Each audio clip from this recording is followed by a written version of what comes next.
ልወጣ ስለሆነ ነው። ውጣ በቃ ታችሁ ሲጀመር ጣዖት ነው የምታመልኩት። እውነቱን ልንገርህ፣ ለምንድን ነው ራስን እንትን የምትለው? እሺ በቃ ሰምተናል። ውጣ። ትናደዳለህ እንዴ? ለምን ትናደዳለህ? እኔ ብቻ ላውራ ለምን ትላለህ? መላኩ ትላለህ። እውነት አታውራ ነው አይደለም? ሊወጣ እኮ ነው። ይቸኩላል። ችግር የለው እኮ ከቸኮለ ቆይ እናውራው።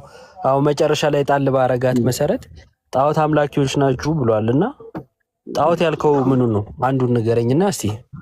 እሺ ጌታ ኢየሱስ ይባረካችሁ። ለማንኛውም ምንድነው አንደኛ ስዕል እኛ ጋር ለምሳሌ አሁን ዳዊትና ጎልያድ አድርገን ያልከው የትኛውን ነው? ለመጀመሪያው ጥያቄ መጀመሪያ ጥያቄ ቆይ አንዴ ስማኝ።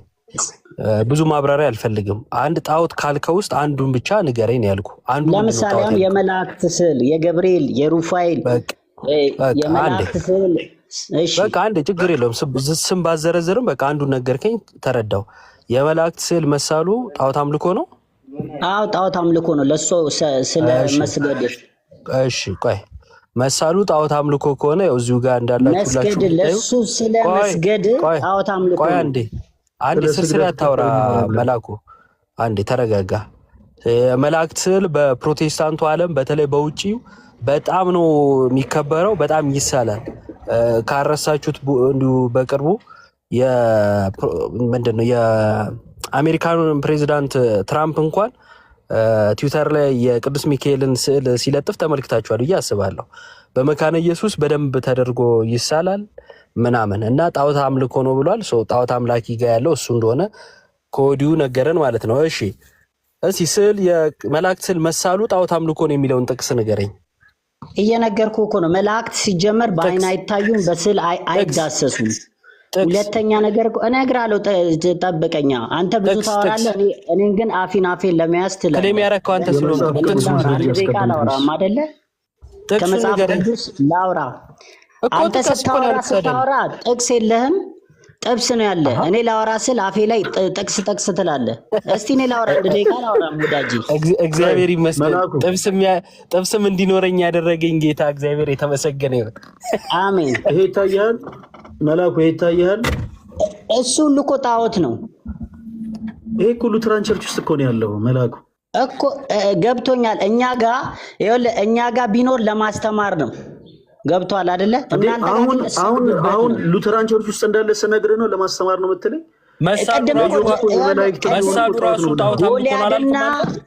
ጎልያድና ዳዊት ብዬ ስናገር አፋፌን ያዘ። ለምሳሌ ድራማ እንሰራለን። እኔ ዳዊትን ሆኜ የሰራው ማለት ተው፣ ያንተ የህፃናት ድራማውን አይደለም ያነሳ ነው፣ ትምህርት እያወራን ነው። አሁን ጥቅሱን ንገረኝ መጀመሪያ እኮ ነው ልነግርህ እኮ ነው። ሁለተኛ ነገር ደግሞ ኢየሱስ ክርስቶስ ጥቅስ ጥቀስ። ልደት ያልከው ሁሌም ጥቅስ አይሰማም ጋይስ፣ ሁሉ የእግዚአብሔር ጥቅስ እባክህ ጥቅስ ይኸውላችሁ። ጥቅስ አይጠቅስም ሚውት እያደረግ እኮ ጥቀስ። ይኸው ጥቅስ ማንም አያደርግም። ጥቅስ ጥቀስ። ሌላ ወሬ ሳታወራ በዚህ ጥቅስ ስትል ያኔ ዝም እንላለን። ጥቀስ። የለም ጥቅስ ይሁ አለ። መጽሐፍ ቅዱስ አያውቅም። ሁሉ የክርስቶስ ናቸው። ቤተክርስቲያን ላይ ማላገጥ ብቻ ነው የሚችሉት። ውረድ። አሁን ጣዖት አምልኮ ነው አለ። ጥቅስ ጥቀስ ሲባል አይጠቅስም። ይኸው መጽሐፍ ቅዱስ መጥቀስ አይችልም። ከዛን ስዕል መሳል ራሱ ጣዖት አምልኮ ነው አለ። የሳሉ አሉ ይኸው መካነ ኢየሱሶች ሲባል ለማስተማር አለ። ልክ ማነው ፈለገ ሲያሳየው ማለት ነው። እሺ ለማስተማር ሲሆን ይፈቀዳል የሚለውን ደግሞ አንጣ ብንለው ደግሞ አያመጣም። ከዛ ደግሞ ወደ ስግደት ሄደ። ስግደትም ላይ ሲጠየቅ ደግሞ እንደዚሁ ግራ የሚገባው ሰው ነው። እና ጥቅስ ጥቀስ ስትባል ጥቅስ ጥቀስ። ይኸው ስብ ያለው ማነ አብርሽ የጌታ ልጅ ሚል። እሺ ከአቤል ጋር ቀጥል። ዮባ ስዕላት መጽሐፎች አይደሉም የሚል ከሆነ አንዴ እነሱን ከአንተ ጋር ባወራ ይሻለኛል። ከዛ ማውራት ይችላል። አንተ ጋር ባወራ ደስ ይለኛል። ፍና ተወርዳለሁ። አመሰግናለሁ ስለስተኝ እድል እኮ ከዮብም ጋር ታወራለህ። ምን ችግር አለው? ከእሱ ጋር ስለማንስማማ ከአንተ ጋር ባወራ ደስ ይለኛል። ሪስፔክት አለና ሪስፔክት የሌለው ሰው ጋር ማውራት ስለማይለኝ አሁን ቅድም አትለሳለስ እያልክ ልክ ስንነግረኝ አለበት። አትለሳለስ ማለት ልክ እንትን አልወድም። ይሄ ሰው እንዲወድ ለተቀባይነት ለማግኘት መለሳለስ የሚባል ሰው አልወድም። እና ችግር የለውም። ከኔ ጋር ታወራለህ። ቀስ ብለህ አውራ ፕሊዝ። ነው ካንተ ጋር ካላወራ ታች ወረድ ወርዳለች ይችላለች። አውርጄ ያለው ዲያንት ልክ ለሳልሰ ስለምታወራ እያለ አሁን ዝቅ ሲያደርግ የነበረ ሰው አሁን እኔ ከይመቸ እጅግ በጣም ግብረ ገባለህ፣ እጅግ በጣም ስነ ስርዓት አለህ ይለኛል። ደስ አለህ አይደል? ተለሳልሰ ምናምን ብሎ ልክልኪን ሲነግረኝ ይኸው ቀደም እያየው ነበረ። በነገራችን ላይ ኮሜንት ሴክሽን ላይ ስስቅ እኮ እንደዛ ሲል የነበረ ሰው አሁን አንተ ግን ደስ አለህ አይደል? ክፉ አረገ ይመልሰው ደግሞ አረ እሱ እኔን ሲሰድብ አንተ ግን ደስ አለህ አይደል? አይ እንትን እኮ ነው ደስ ብሎኝ እኮ አይደለም፣ ገጽታቸው እኮ ነው። አይ ፈሪ ለእናቱ ነው፣ እኔ አልፈርድበትም። ኦኬ እንቀጥል። እሺ ከጌቱ ሶሉሽንስ ይላል ወይ ፈርሌ እንዴት ናችሁ? ዮባ ፊሽዬ ሰላም። ስዕላት መጽሐፍ ቅዱስ አይደሉም ብለህ ታምናለህ ወንድማችን ጌቱ? አሁን እናንተ በምትገልጹት መልኩ ሳይሆን ስዕላት አሁን እኛ የጠየቅን ጌቱ እባክህን ስለ እምነት ስትጠየቅ ለምን ወደኛ እኔ ምልህ ቆይ አንድ ጊዜ የአንተ እምነት ራሱን ችሎ ነገሮችን ማብራራት ይችላል ወይስ አይችልም? የአንተ እምነት ራሱን ችሎ በቃ ሳትታከክ እናንተ እንትን ስትሉናን አትበል። አሁን ስትወያይ ለምሳሌ ኢየሱስ ጌታ ነው ወይስ አይደለም? ጌቱ እናንተ ስለምታወሩት ሐሳብ ኢየሱስ ጌታ ነው ወይንስ አይደለም? እምነትህን ንገረን። አፌ ላይ ቆመ እኮ እንዴት ነው ማውራት የሚቻለው? ብራ አልቆምኩም፣ እኔ ቤቴ ቁጭ ብዬ ነው እያወራሁት ያለሁት። ኢየሱስ ጌታ ነው ወይስ አይደለም? ወረታች እስቲ እንዴ እግር አፌ ላይ ነው ያለው። ፈልይ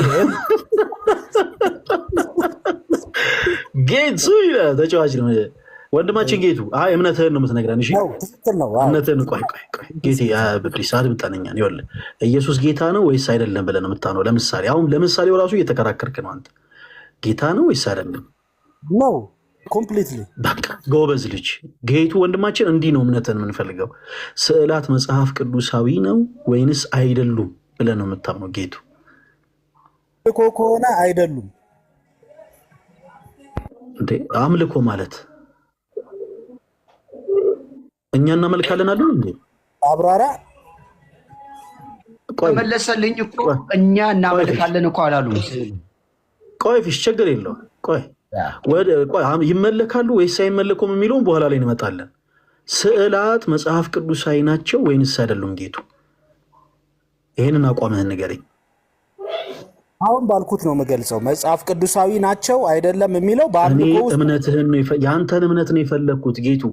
ይመለካሉ ወይስ አይመለኩም ምን በኋላ ላይ እናወራለን። መጽሐፍ ቅዱሳዊ ነው።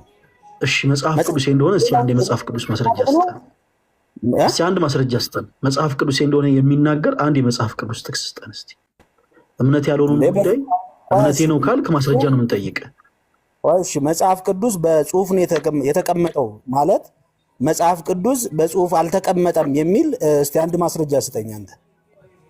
ሁለት ገራልኝ ተብሎ ለዛፍ አይወጣም ወንድማችን ጌቱ። አሁን ያነሳው ሐሳብ የሰባ ሐሳብ አይደለም።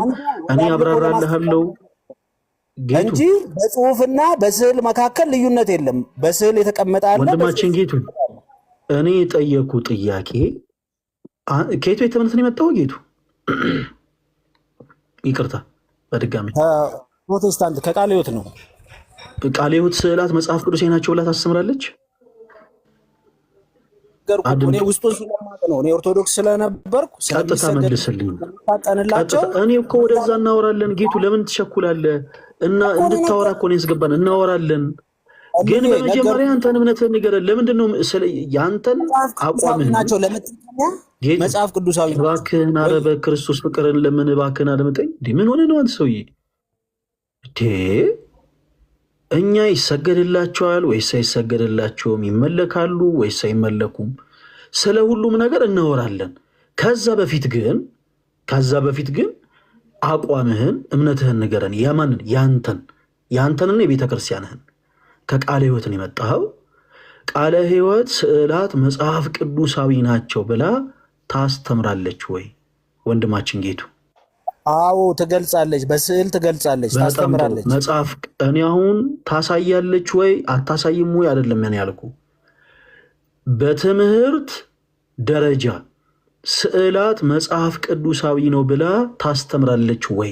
ጌቱ አድምጡላችሁ አልኩ። አዎ እሺ፣ መጽሐፍ ቅዱስ ማስረጃ ስጠን። ቃለ ሕይወት ስዕላት መጽሐፍ ቅዱሳዊ እንደሆኑ የምታስተምርበትን የምታነሳውን የመጽሐፍ ቅዱስ ጥቅስ አውጣልን። ምን ላይ እናውጣ? ስዕላት መጽሐፍ ቅዱስ እንደሆኑ መጽሐፍ ቅዱስ በጽሁፍ ነው የተጻፈው የሚለውን እስቲ እኔ ጥቅስን የጠየቅኩ ወንድማችን ጌቱ እኮ አንተ ለምን የሚሆን ነገር አይደለም ያስኩት እኔ አንተ እኔ በመጽሐፍ ቅዱስ አላምንም። አንተ ራስህን ችለህ እምነትህን በመጽሐፍ ቅዱስ የማስረጃ ፕሩፍ አድርግ። እኔ ጠየቅኩ ስዕላት መጽሐፍ ቅዱሳዊ ናቸው ብላ ቃለ ሕይወት የምታሰምርበት የመጽሐፍ ቅዱስ ጥቅስ ነው። ለምን የመጽሐፍ ቅዱስ ማስረጃ አለ ወይስ የለህም ጌቱ? ለምን እኮ ነው የምልህ። አንድ ጽሁፍ ቆይ አይደለም አንድ ጽሁፍ የመጽሐፍ ቅዱስ ማስረጃ አለ ወይስ የለህም ወንድማችን ጌቱ? what is the message? ሜሴጁ ምንድነው ነው እኮ የመጽሐፍ ቅዱስ ማስረጃ አለ ወይንስ የለህም? በመጀመሪያ ወንድማችን ጌቱ አለው። አንተ በሚመች መልኩ መሄድ አልችልም። ቅድም እንዳልኩ የመጽሐፍ ቅዱስ ማስረጃ አለ ወይስ የለህም ነው ያልነህ። እሱን አንተ የመቻይመችን ያላቀ የመጽሐፍ ቅዱስ ማስረጃ ወንድማችን ጌቱ የመጽሐፍ ቅዱስ ማስረጃ እኮ ነው የጠየቁ እኮ እየነገርኩ ነው ያለሁት እኮ እኔም እኮ አልነገርከኝ። አለ ወይስ የለህም? አለኝ ወይ የለኝም በለኝ አንድ ጊዜ። ምን ማስረጃ በስዕል አስቀምጥ የለኝም። የመጽሐፍ ቅዱስ ጥቅስን የፈለኩትን እኮ የለኝም። በስዕል አስቀምጥ የለህም። በቃ የለህም። በቃ አሁን ይሄ ሁሉ ጩኸት ጥቅስ የለኝም ይላል ማለት ነበር። ምን እናድርግ መሰለኝ? ቆይ አድምጠኝ እባክህን። ኧረ ወንድሜ እባክህን አድምጠኝ በጌታ። ከዚህ በኋላ እንደምናደርግ ልነግርህ እኮ ነው። ምንም ችግር የለ። ያው ታስወርደኛለህ። ቀጥል። ኧረ እኔ አላስወርድህም ወንድሜ። እንዴ መውረድ እኮ ማስወረድ ብፈልግ እኔ እኮ ቅድም ነበር ማስወረድ። ጣልቃ እየገባ ስትረብሽ አላዳምን ስትል ከኛ እኩል ስታወራ ጭ ብለን ይሄ ይሰለቻል ብለን እናስወረድ ነበር። ግን አሁን እኔ የእኔ ፍላጎት ሳይሆን የሚቀድመው ይኸውልህ የእግዚአብሔር ቃል ይቀድማል። ስለዚህ የዚህ ጋር እኛ ኮንፈርት ብናጣም ግድ የለም አንተን እየተለማመጥን ነው ወንድማችን ጌቱ። ከዚህ በኋላ የምናደርገው ምንድን ነው መሰለህ? በየትኛውም ሀሳብ ዙሪያ ስናወራ መጽሐፍ ቅዱሴ ማስረጃ እስካለህ ድረስ ብቻ ነው በቃ ይሄ እንዲህ ነው ብለህ መመለስ ያለብህ። የማታውቃቸውን ነገሮች አይ ይሄን ነገር እኔ አላውቀውም እንዝለለው ብለህን ዘለን እናልፈዋለን። ተወዳጅ ወንድማችን ጌቱ ኦኬ፣ ስለ ስዕላት የመጽሐፍ ቅዱሳዊ መሆናቸውን ማስረጃ ይዘህ ስትመጣ በደንብ አድርገን እናወራለን። ከዛ በኋላ ግን አንድ ያነሳው ነገር ነበረ። ይሄ ስግደት ይሰገድላቸዋል ምናምን ብለህን ነበረ ጌቱ። ስለ ስዕላት ከማውራታችን በፊት ስግደት ሁሉ አምልኮ ነው ብለህ ታምናለህ? እስቲ አቋምህን ንገረን። እዚህም ላይ አሁን የምንፈልገው አቋምህን እምነትህን ነው። ስግደት ሁሉ አምልኮ ነው ብለህ ታምናለህ ጌቱ? ስግደት ሁሉ አምልኮ ነው ብለህ ታምናለህ? ምናምን ከሆነ አዎ። እሺ ኢዮብ አለህ አይደለ? ቆይ አንድ ጊዜ ኢዮብ አለው። እሺ ቀጥሉ ፕሊዝ።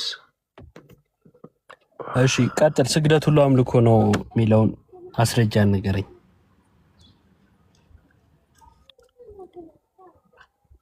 ጌቱ። አትሰማም፣ ሚዩት ላይ ነህ። ጥቅስ በለው ሌላ ነገር እንዳያነብ ደግሞ ስለሆንኩ ነው ወይ? አልሰማኝም ያልኩትን ሰምቻለሁ። እሺ የት ላውጣ? ስግደት ሁሉ ለአንድ አምላክ ብቻ ስገድ የሚል አለ። ለእግዚአብሔር አምላክ ለአንድ አምላክ ብቻ ስገድ የሚለውን እሺ ያሳይ። እሺ ለአንድ አምላክ ብቻ ስገድ ይላል አልከስ። እሱን አሳይ። እግዚአብሔር መንፈስ ነው፣ በእውነትና በመንፈስ ይሰገድለታል የሚለው ለእግዚአብሔር ብቻ ስግደት እንደሚገባ አይልማ። እንደዛ ለእግዚአብሔር ብቻ ስገድ ይላል ካለ እስቲ ክፈተው።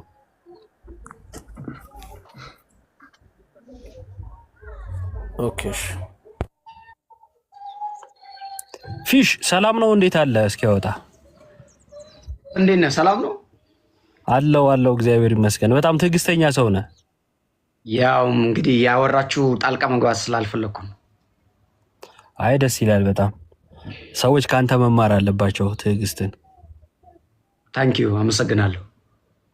እሺ ወንድሜ ጌቱ አገኘኸው?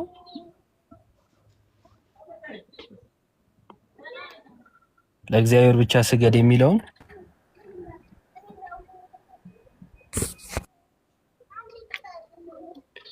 ጌች ማይክ ከፍተህ ትዘጋለህ።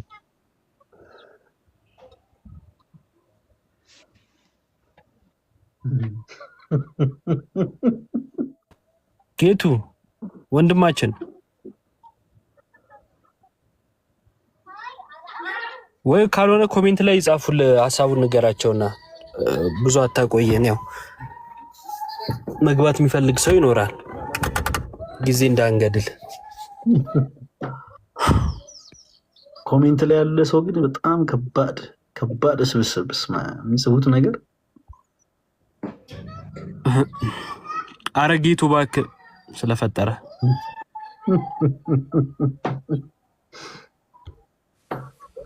ጥቅሱን አንጣው እንጂ ለምንድን ነው እኮ ይኸው እንትን እያደረኩት ስለሆነ ነው። ቆይ አንዴ በእናትሽ ቆይ። እሺ ይቅርታ ንገረን ሀሳቡን። የግዴታ አይደለም ቁጥር ችግር የለውም። እኔ ሀሳቡን ከነገርከኝ እንትን እላለሁ እኮ። ለምሳሌ ከዘጸአት 25 ቁጥር 5 ጀምሮ ምን ይላል? ዘጸአት 20 ቁጥር 5 ጀምሮ እስቲ አንብቡ። እሺ አንዴ ታገሰኝ። ዘጸአት 20 ቁጥር 5 አትስገድላቸው አታምልካቸውም ይላል ለጣዖታት። እየሰማ ነው ጌቱ? ከፍ ብለህ አንብበው እስቲ ከ3 ጀምሮ። ይቅርታ እኔ በቀር ሌሎች አማልክት አይሁኑልህ፣ በላይ በሰማይ ካለው በታች በምድርም ካለው ከምድርም በታች ከውሃ ውስጥ ካለው የማናቸውን ምሳሌ ለአንተ አታድርግ፣ አታምልካቸው፣ አትስገድላቸውም። ይቀጥል ወይስ ይበቃል? በቃ አትቅረጽ የሚል አትሳል የሚል ነገር ነው እዛ ላይ ያለውና አታምልካቸው፣ አትስገድላቸው ይላል። እኔ ጠየቅኩ ምን ነበር? ስግደት አምልኮ ብቻ ነው ወይ ነው መሰለኝ አልከኛ። ለእግዚአብሔር ብቻ ስግደት ይላል መጽሐፍ ስትል እስቲ ጥቅስ ብዬ ነበር የጠየቅኩ። እሺ ለእግዚአብሔር ብቻ የሚለው ስለጠፋ በዚህኛው ላይ እናወራለን። መልአኩ ለመጨረሻ እኔ በብሎክ ነው ማሰናብትህ። ያለ ተራ አትክፈት፣ እንደገባ ትከፍታለህ። እኔ ከሰው ጋር እያወራሁ ነው። እኔ መች ከፈቱ ጥቅስ ነው የላኩት እንጂ አልከፈትኩም። ማይክን ታዲያ ማን የከፈተው? እኔ መክፈት አልችልም። ፈለገ መክፈት አይችልም። አንተ ነህ መክፈት የምትችለው እንዴ? በጣም የሚንቦጫቦጫው ባዶን ስራ ነው በነገራችን ላይ አይደለ? ጎዶሎ ከሆነ ይንቦጫቦጫል፣ ሙሉ ከሆነ ዝም ነው የሚለው። እና ትንሽ እውቀት እንዲህ ነው እንትን የሚለው የሚያንቦጫቦጫው እንዴ። ስርዓት የሚባል ነገር አለ። ሰው ስለሳቀ እድል ስለሰጠ ምናምን የሆነ አይደብረውም፣ አይቆጣም፣ ስሜት የለውም ማለት አይደለም። መጫወቻም አይደለንም። እዛው ቁጭ ብለህ ተማር፣ ደግመህ እንዳልክ አይነት ሰው ነው በጌታ ስም። እሺ ጌቱ ጥቅሱ የሚለው ምንድን ነው? ከእኔ በቀር አምላክ አይኑር ይላል አይደል? ቁጥር 3 ላይ ጌቱ ከእኔ በቀር ሌሎች አማልክት አይሁኑልህ ይልና በላይ በሰማይ ካለው በታችም በምድር ካለው ከምድርም በታች በውሃ ካለው ነገር የማናቸውን ምሳሌ የተቀረጸውን ምስል ለአንተ አታድርግ ይላል። አትቅረጽ በላይ በሰማይ ካለው የማናቸውንም ሲል የመላእክትን ይጨምራል አይደለም? በላይ በሰማይ ካለው ካለ በሰማይ ያሉ መላእክት ቢሆኑ ጨረቃ ከዋክብት ቢሆኑ ቲንክ የሚጨምር ይመስለኛል። እንደዛ ከጨመረ እዚሁ ዘጸአት 25 ላይ ደግሞ የኪሩቤልን ቅርጽ ከተቀጠቀጠ ወርቅ ስራ ይላል። ስንጀምር ስዕላት እኮ መጽሐፍ ቅዱሴ ናቸው ብሎ ነው የጀመረው። ጀለስ በጣም እኮ አንተ አስገደደኝ። ቆይ አይደለም እኔ የገለጽኩበት መንገድ አለ። በስዕል አይገለጽም የሚል እዮባ ቀጥል። በቃ ቆይ አንዴ ይቅርታ ጣልቃ ስለገባው። እሺ እንመለሳለን ወደ ሐሳብ። ኦኬ እሺ ይሄኛውን ሐሳብ እንመለስበታለን። መጀመሪያ የተጠቀስካትን ጥቅሷን እናያትና እሺ ዘጸአት 25 ቁጥር 18 ላይ ከተቀጠቀጠ ወርቅ ኪሩቤልን እንዲቀርጽ እግዚአብሔር ሙሴን ሲያዘው እንመለከታለን። መላእክትን በ25 ላይ ማነው 20 ላይ ከልክሎ 25 ላይ እየፈቀደ ነው ወይንስ ጣዖት እንዲያመልኩ እያደረገ ነው? ጌቱ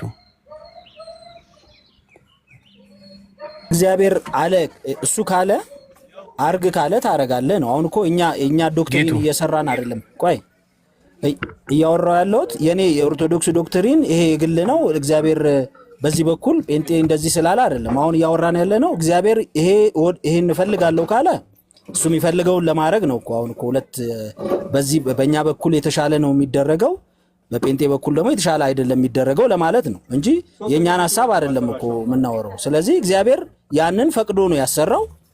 እሱ ደግሞ ያላለውን ደግሞ አይፈቀድም አንሰራም ማለት ነው። ገብቷል? 20 ላይ ያስቀመጠው እንዲህ አይነት አማልክት አይኖሩ ምሳሌም ቅርጽም አትስራ ብሎ አስቀመጠ። እኔ ግን ደግሞ ብሎ ራሱን አስተካክሎ ያስቀመጠውን ደግሞ እሱ ስለሆነ ፈቃጁ አድራጊው እሱ የፈቀደውን አድርገዋል በዛ በጊዜው ማለት ነው። ሌላ ቦታ ላይ ሲሰራ አላየንም። ለምሳሌ ታቦት በሌላ ቦታ ላይ አይሰራም። ትክክለኛ አይደል?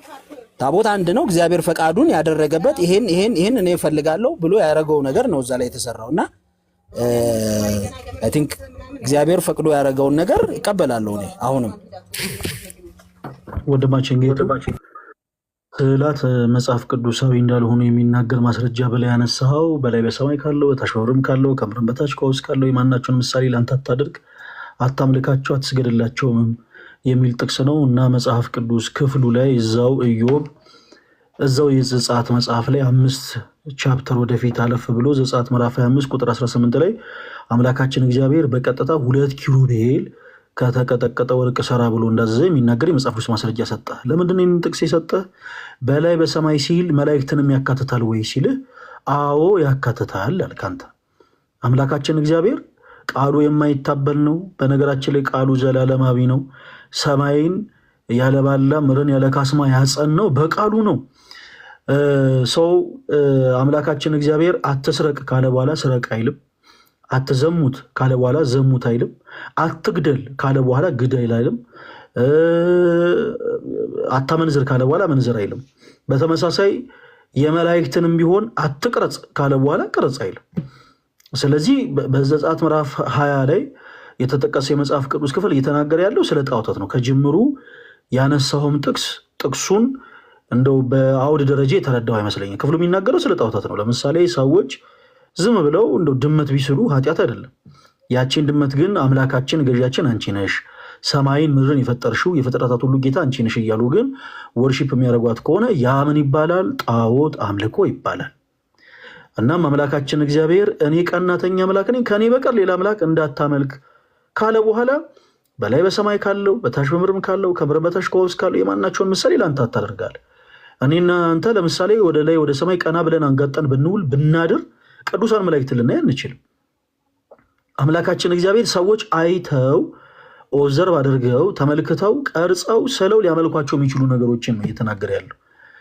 በሰማይ ላይ ያሉ ሰራዊቶች ምንድን ናቸው? ሰዎች ወደ ሰማይ ቀና ብለው ተመልክተው ሊያዩዋቸው የሚችሉ የሰማይ ሰራዊቶች ምንድን ናቸው? ፀሐይ፣ ጨረቃ፣ ከዋክብት፣ አዕዋፍት፣ ሌሎችም። እነዚህን ነገሮች ሁሉ በአጠቃላይ ሰዎች ቀርጸው የሚሆን ስለው ወርሺፕ የሚያደርጉ ከሆነ ያ ጣዖት አምልኮ ነው። አሁን አንተ እንድትሰጠን የምንፈልገው ጥቅስ ስዕላት መጽሐፍ ቅዱሳዊ እንዳልሆኑ የሚናገር የመጽሐፍ ቅዱስ ማስረጃ ነው። ስለ ጣዖታት የተነገረ ሳይሆን ስዕላትን ስፔሲፊክ በቃ መጽሐፍ ቅዱስ እንዳልሆኑ የሚናገር አንድ የመጽሐፍ ቅዱስ ማስረጃ ስጠን። እኔ አሁንም እንደ ሀሳብ ማስቀምጠው እዚህ ላይ ፈልዬ በጽሁፍ የተቀመጠ በስዕል የተቀመጠ ሁለቱም ሀሳብ ነው የሚገልጹት። እሱ ላይ ችግር የለብኝም ነው። አሁን ልክ አሁን ችግር አለብህ ሳይሆን አይ ልክ የፕሮቴስታንቱ ማስተዋራ እንደነበረው ይሄ ነገር ከመጽሐፍ ቅዱስ ውጪ ነው ያልከውን ሀሳብ የሚደግፍልህ የመጽሐፍ ቅዱስ ሀሳብ ስጠን ነው። አሁን እኛ ምን ይሆናል መሰለህ፣ ይሄ እንዴት ነው መሰለህ ጌቱ፣ አንተ ያልተረዳኸው ነገር የሻይና ቡና የሚባል ፕሮግራም አለ አይደለ? የተለያየ የፖለቲካ አውድ ያላቸው ሰዎች አይ እኔ ኢትዮጵያ እንዲህ ብታረግ፣ ኢትዮጵያ እንዲህ አይነት አካሄድ ብትሄድ እያሉ የተለያየ ምልከታቸውን ያስቀምጣሉ። ይሄ ግን ሻይ ቡና ፕሮግራም አይደለም። ይሄ የመጽሐፍ ቅዱስን ሀሳብ አንስተ የምናወራበት አቋም ነው። ይሄ የመጽሐፍ ቅዱስን እውነት ብቻ ነው መናገር የምንችለው።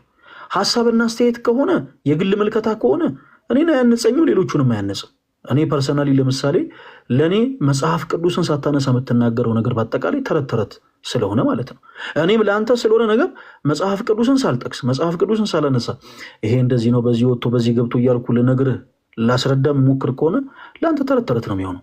ስለዚህ መጽሐፍ ቅዱስ የማስረጃን ሰጠን። ኢዮብ ቀጥል።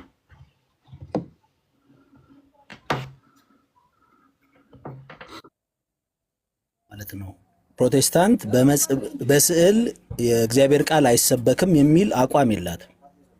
አሁንም ለማስቀመጥ የምፈልገው የለም እንደዚህ አይነት የሚባል የለም። አይ በጽሁፍ መሆን አለበት በመዝማሬ መሆን አለበት የሚል የለም። የእግዚአብሔርን ቃል ለመግለጽ በስዕል ይቻላል፣ በጽሁፍ ይቻላል፣ በዝማሬ ይቻላል። ቆይ ጌታ አንድ ጊዜ እኔ አሁን በደንብ አድርጌ ቆይስ አሁን የግል ሐሳብና ሴት አታደርገው። ከዮብ ጋር የያዛችሁትን ጨርሱና ከዛ በኋላ ከዮብ ጋር ከጨረሳችሁ በደንብ ከኔ ጋር በመጽሐፍ ማስረጃዎች በደንብ አድርገን እናወራለን። አንዴ ስለሆነ ሐሳብ አንዴ ስለሆነ ሐሳብ እዛም እዚህም እየረገጥክ የምታወራ ከሆነ ከባድ ነው የሚሆነው። እና ዮብ አለ አለሁኝ። ይቅርታ በጣም ኔትወርክ ተቋርጦብኝ ነውና ጌቱ አለ ወንድሜ ያነሳሁትን ሐሳብ ሰምተህ ከሆነ ዘጸአት 20 ላይ መላእክትን ከልክሎ እንዳይቀረጹ 25 ላይ ፈቅዶ ነው ወይ ኪሩቤልን ቅረጽ ያለው ብዬ ነበር። አዎ አልኩህ እኮ እግዚአብሔር ካለ ይሄን አድርግ ካለ ታደርጋለህ ነው።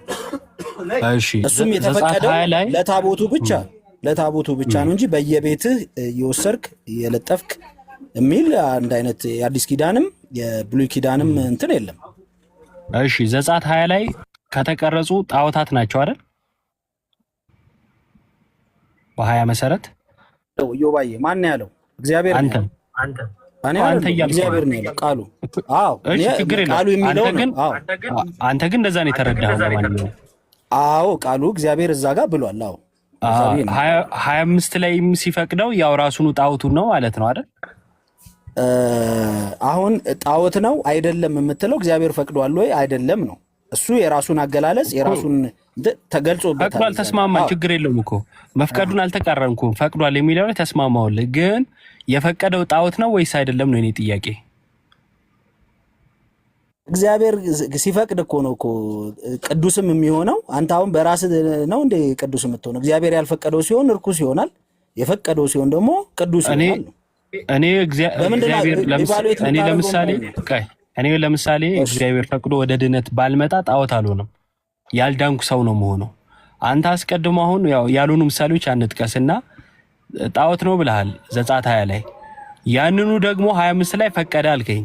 የፈቀደውን ተስማማን። አዎ ፈቀደ። እሺ ግን ጣዖት ነው ወይ የፈቀደው? የኔ ጥያቄ አይ ጣዖት አይደለም፣ አዎ ጣዖት ነው።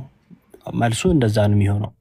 ጣዖት ነው እግዚአብሔር የፈቀደው። እኔን አይደለም ቻሌንጅ የምታደርገኝ እኮ አሁን ዮባዬ፣ እግዚአብሔር ነው ቻሌንጅ እያደረከው ያለው። አይ እግዚአብሔር ነው እንጂ ቃሉ አታርግ አለ እዛ ጋር። ከዛ ደግሞ ፈቅዶ አረግኩ አለ እኮ። እኔ አሁን አንተ በእግዚአብሔር ፊት ነው አንተ ራስን እንትን እያደረክ ያለው ቅዱስ እያደረክ ያለው ማለት ነው። አንተ ስለኛ ቅድስና እያወራን አይደለም እኮ ጌታ፣ እያወራን ያለነው አንዴ ስማኝ፣ እያወራን ያለነው ስለኔና ስለአንተ ቅድስናና ርኩስና ሳይሆን አውዱ እንዴት ነው የሚለውን ነው። እና መጽሐፉ ከልክሏል አይ ፈቅዷል ስትለኝ የከለከለው ቦታ ላይ ጣዖት ነው ካልክ ያንኑ ደግሞ የሚፈቅደው ከሆነ የዛ ምንነት አይጠፋም። የፈቃጁና የከልካዩ ማንነት ነው እዛ ጋር ልዩነቱ። ተፈቀደ አልተፈቀደ ፈቃጁ ላይ ነው የሚመሰረተው። የነገርየው ምንነት ግን አስቀድሞ ጣዖት ከሆነ በኋላ ጣዖት አይደለም የምትልበትን ማስረጃ ጠይቃለሁ። የኔ ጥያቄ ግን የነበረው አስቀድሞ ጣዖት ነው ካልክ በኋላ ላይ ራሱን ከሆነ የሚፈቅደው ጣዖት እየፈቀደ ነው ማለት ነው። ፈቃድ ያገኘ ምኑ ጣዖቱ? መጀመሪያስ ፈቃድ አላገኘም። ፈቃድ ያገኘና ያላገኘ ጣዖት ነው ማለት ነው ሐሳቡ። ምናልባት ከተረዳኸው ማለት ነው ያወራኸው ነው። እኔ ገብቶኛል። እና ልክ አሁን ጴጥሮስ በእንትን ቤት እያለ ብላ መጀመሪያ አትብላ ብሎት ነበር። እርኩስ ነበረ፣ ጥፍር ያለው አይበላም ብሎት ነበረ። ፋይናሊ ደግሞ ብላ አለ። እኔ ነኝ የምቀድሰው እኔ ነኝ ብሎ እንዳለው ማለት ነው። እግዚአብሔር ያለው ከሆነ ጥፍር ያለው ብላ ብሎታል። አዎ እርኩስ የሆነውን ነገር ወደ መቶ አለቃው ወደ እንትና እንዲሄድ ሲያዘው የአዛብን መዳን ሊያስረዳው ሲል ማለት ነው። ወደ ሌላ እንዳንሄድ ግን ሐሳቡን ለመረዳት ያህል አይ ጥፍር ያለው ስላላነበብኩ ጥፍር ያለው ነው ያ እንትሩን እንትን ሳይሆን በቃ እርኩስ የሚባል አይሁዳዊ የማይበላውን እኔ አልበላም። ለጣዖት የተሰዋ ነው። እሺ ቀጥል። ለጣዖት የተሰዋ ነው እንደዛ አይደለ? ከሰማይ እኔ ብቻ እሺ እግዚአብሔር ነው ያንን የሚያደርገው ለማለት ፈልጌ ነው። ዮባዬ ምን አገናኘው አሁን? እሺ ከእሱ ጋር ወዳጄ፣ እሺ በቃ ችግር የለውም ለወደፊቱ ያቸው። ለማንኛውም ግን ስለ አውዱ ልንገርህና ከዛም በኋላ ስለ ስዕላት ያለውን ነገር እነግርሃለሁ። የመጀመሪያው ዘጸአት 20 ላይ አውዱ ስለ ጣዖታት ነው። ትክክል ነው። አውዱ ከእርሱ በቀር ስለሚመለኩ ሌሎች አማልእክት ነው። ምክንያቱም ምን ብሎ ነው የጀመረው? ቁጥር 3 ላይ ከእኔ በቀር ሌሎች አማልእክት አይሁኑልህ አይደል የሚለው። ጌቱ እንድንግባባ እየተመላለስን ቢሆን ጥሩ ነው። እየሰማሁ ነው። አዎ። ስለዚህ የሚዘረዘሩት ነገሮች እንዳለ ምንድናቸው ማለት ነው? በላይ በሰማይ ካለው በታች በምድር ካለው የተባሉት ሁሉ አማልእክት አይደል? ከሱ ውጪ አምልኮ የሚቀበሉ አምልኮ የሚደረግላቸው ማለት ነው። አዎ። ስለዚህ እነዛ ሁሉ የተከለከሉት አይቀረጹ፣ በላይ በሰማይ ካለው በታች በምድር ካለ የተባሉት ሁሉ አማልእክት ናቸው። አምላክ ተብለው እየተመለኩ ያሉ ማለት ነው አይደል? አማልእክት የሚባሉት ጌቱ ትክክል። ይቅርታ። እሺ። አዎ። ሚዩት አታድርገው፣ እንዲሁ አውራ። ሚዩት ስታጠፋ ስታበራ ጊዜ ይገላል። እሺ። ለምሳሌ እኛ ስዕላት አማልክት ናቸው ፈጥረውናል፣ ወደዚህ ምድር አምጥተውናል ብለን አናምንም። ያ ክፍል እኛን ይመለከታል? እኛ ስትል ዮባዬ፣ እኛ ባለ ስዕል የያዝነው እኛ ስዕሎች ፈጥረውናል፣ እናመልካቸዋለን፣ አምልኮ ይገባቸዋል ብለን አናምንም። እኛን ይመለከታል ጥቅሱ? በነገረ ድህነት አካባቢ ያው ስዕል አድኖም ስለሚባሉ የማዳን አቅም አላቸውም ስለሚባል አይ ቲንክ ከሱ ጋር የሚያያዝ ነገር ያለ ይመስለኛል። እሱን ጠይቀኝና በኋላ እኔ አብራራለሁ። ግን አሁን ያነሳውልህን ብቻ ማለት የማታመልከው ከሆነ ግን አይመለከትም። ትክክል ነው። የማታመልከው ከሆነ አይመለከትም። ቴንክ ዩ። ስዕላት ይኸው እንግዲህ ለምሳሌ አንተ እኔን ለማሳመን ብለህ የምታመልከውን ጌታ አትክድም አይደለ? ምክንያቱም ብትክደው እሱም ይክድሃል፣ ፍርድ ይጠብቅሃል። እኔ ስዕል ማመልክ ከሆነ እንግዲህ ንጹህ ልቦና ይዘም ከሆነ የምትሰማኝ በንጹህ ኒላ ከሆነ ስዕሉን ማመልክ ከሆነ ለጌቱ ብዬ ለምን ክደዋለሁ? ምክንያቱም ማመልከው ስዕል እኔን ወደ ሲኦል የሚወስደኝ ብዬ አምኛለሁ ማለት ነው አይደል? ማመልከው ከሆነ ስለዚህ ስዕሉን ልክደው አይገባም። ማመልከው ከሆነ ይኸው አላመልክም ብዬ በግልጽ ነው የምናገረው። አላመልክም። ስዕላት ሊመለኩ አይገባቸውም። ስዕላትን የሚያመልክ የተረገመ ነው። ምክንያቱም በእግዚአብሔር ላይ ሌላ እየደረበ ስለሆነ ከእኔ በቀር ሌሎች አማልክት አይሁኑልህ ብሏል ጌታ። በቃ ስዕላት እኛ እናመልክም፣ ጥቅሱ እኛን አይመለከትም ማለት ነው። ቅድም ጥቅስ ስል ይህን ጥቅስ ጠቅሰ ነበረ። እኛ ወይም የእኛን የስዕላት ትምህርት ዲፌንድ ለማድረግ ይሄ ጥቅስ ሊጠቀስ አይገባውም ማለት ነው። እዚህም ላላችሁ ክፍሉ ላይ ተስማምተናል። ጣዖታት ከእግዚአብሔር በቀር አምላክ ተደርገው የተያዙ በላይ በሰማይ ካለው በመላእክት በከዋክብት በመሳሰሉት በታች በምድር ካለው በሰዎች በጥጃ በላም እስራኤላውያን የጥጃ የላም ቅርጽ እየቀረጹ ያመልኩ አልነበረ? ያ ሁሉ አማልክት ከእግዚአብሔር የተጣላ ነው። እግዚአብሔር ተቃውሞታል። ለምሳሌ ኢዮባ ወይ ይቅርታ እና በአዲስ ኪዳን ላይ ሐዋርያት በስዕል ምሳሌ የሰጡን ቦታ አለ? አልተጻፈም። እንደዛ የሚል ጽሑፍ የለም። ሐዋርያት ተጠቅመዋል ስዕል አዲስ ኪዳን ላይ ተጠቀሙ። እሺ ተጠቀሙም አልተጠቀሙም ተብሎ አልተጻፈም። እንዲህ የቃል በቃል ጽሑፍ ከሆነ እንደዛ የሚል ጽሑፍ የለም። ግን ሐዋርያት ለምሳሌ መጽሐፍ ቅዱስ ጻፉ ተብሎ ሲታዘዙ አልተጻፈም። እስቲ ማቴዎስ ወንጌል የሚል ጽሑፍ ጻፍ ተብሎ ሲታዘዝ አልተጻፈም። ጻፉ ተብለው ሳይታዘዙ ጻፉ ልንል ነው። እንዲሁም ደግሞ ወደ መንፈስ ቅዱስ ጸልዩ ወይም ሲጸልዩ አልተጻፈም። መንፈስ ቅዱስ ቀጥታ ወደ መንፈስ ቅዱስ ተብሎ ማለት ነው መጸለይ አይገባም ማለት ነው። መጽሐፍ ቅዱስ ላይ ለምሳሌ እኔ የማቴዎስ ወንጌል ነኝ አይልም። ማቴዎስ የለም እንደዛ ማለት ነው። ወይንም የማቴዎስ ወንጌል ጸሐፊው ራሱ ማቴዎስ ነው የሚል ጽሑፍም የለም። እንደዛ ስላላለ ማለት እንደዛ ጽሑፍ ስለሌለ ማቴዎስ አልጻፈውም ማለት ነው። ወደ እናንተ ላምጣውና 66 የሚል ጽሑፍ የለውም መጽሐፍ ቅዱስ እንደምታውቀው። እኔ 66 ነኝ አይልም መጽሐፍ ቅዱስ ስለራሱ። ስለዚህ 66 አይደለም ማለት ነው በአንተ ሎጂክ ቃል በቃል የምንሄድ ከሆነ አይ አይደለም። እኛ ምን እናምናለን ስለ ስዕላት? አስቀድሞ ስዕላት ትርጉማቸው ትምህርታቸው ምንድነው ካልክ ገላጭ ናቸው። ለምሳሌ ፊሽን በሆነ ስዕል እስለዋለሁ። ለምሳሌ የነጭ ጃኬት ነገር ወይም ካፖርት ነገር ለብሶ ጋውን፣ ለምሳሌ ነጭ ጋውን ለብሶ ቾክ ይዞ ብላክቦርድ ጋር እየጻፈ ብስለው ምን ያመለክታል? አስተማሪ ነው አይደል? በምንግባባበት ጋውን ለብሶ ቾክ ይዞ የሚጽፍ አስተማሪ ነው። ሶ ሰዎች ያንን አይተው መረዳት በሚችሉበት ኮመን ሴንስ አለ። ያንን አይተው ሁሉም ሰዎች በአንድ ቃል የሚስማሙበት አዎ አስተማሪ ነው ሁሉ ብሎ ይስማማል። ለምን? የአስተማሪ ግብሩ ስለሆነ ማለት ነው፣ ወይም ተግባሩ ነው ያ። ሶ በስዕል አንተን ገለጽኩ ማለት ነው። የግዴታ አፍ አውጥቼ ፊሽኮ አስተማሪ ነው ማለት ላይ ይጠበቅብኝ ይችላል።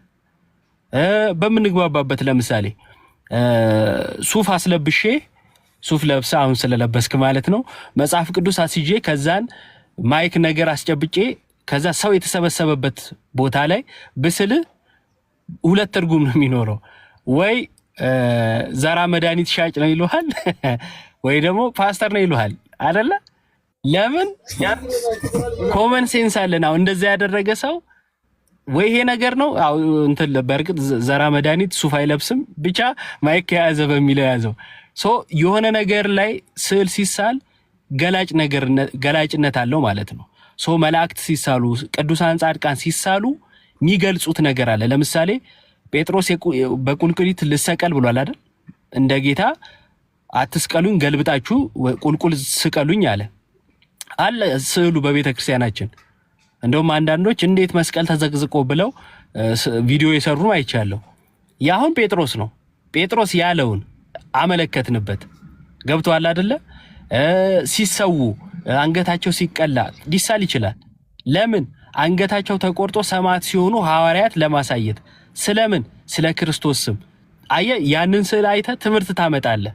የውላችሁ ሐዋርያቱ በዛን ጊዜ ስለ ኢየሱስ ሲመሰክሩ አትመስክሩ፣ ኢየሱስ ጌታ ነው አትበሉ እያሉ ቄሳር ነው ጌታ በሉ እየተባሉ ይገደዱ ነበረ።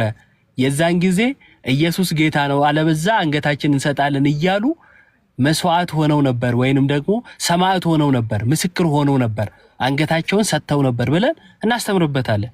አየህ፣ ስዕል እንዲገላጭ ነው ማለት ነው። ሰውኛ የምንጠቀመው ለምንድን ነው? ለመግለጽ። የሚከለክለን የመጽሐፍ ቅዱስ ክፍል አለ? የለም። ምክንያቱም አናመልካቸውም፣ ፈጥረውናል ብለን አናምንም። ከዚህ አንጻር የሚከለክለን የለም። በቤተክርስቲያን ታሪክ ውስጥ ደግሞ አለ።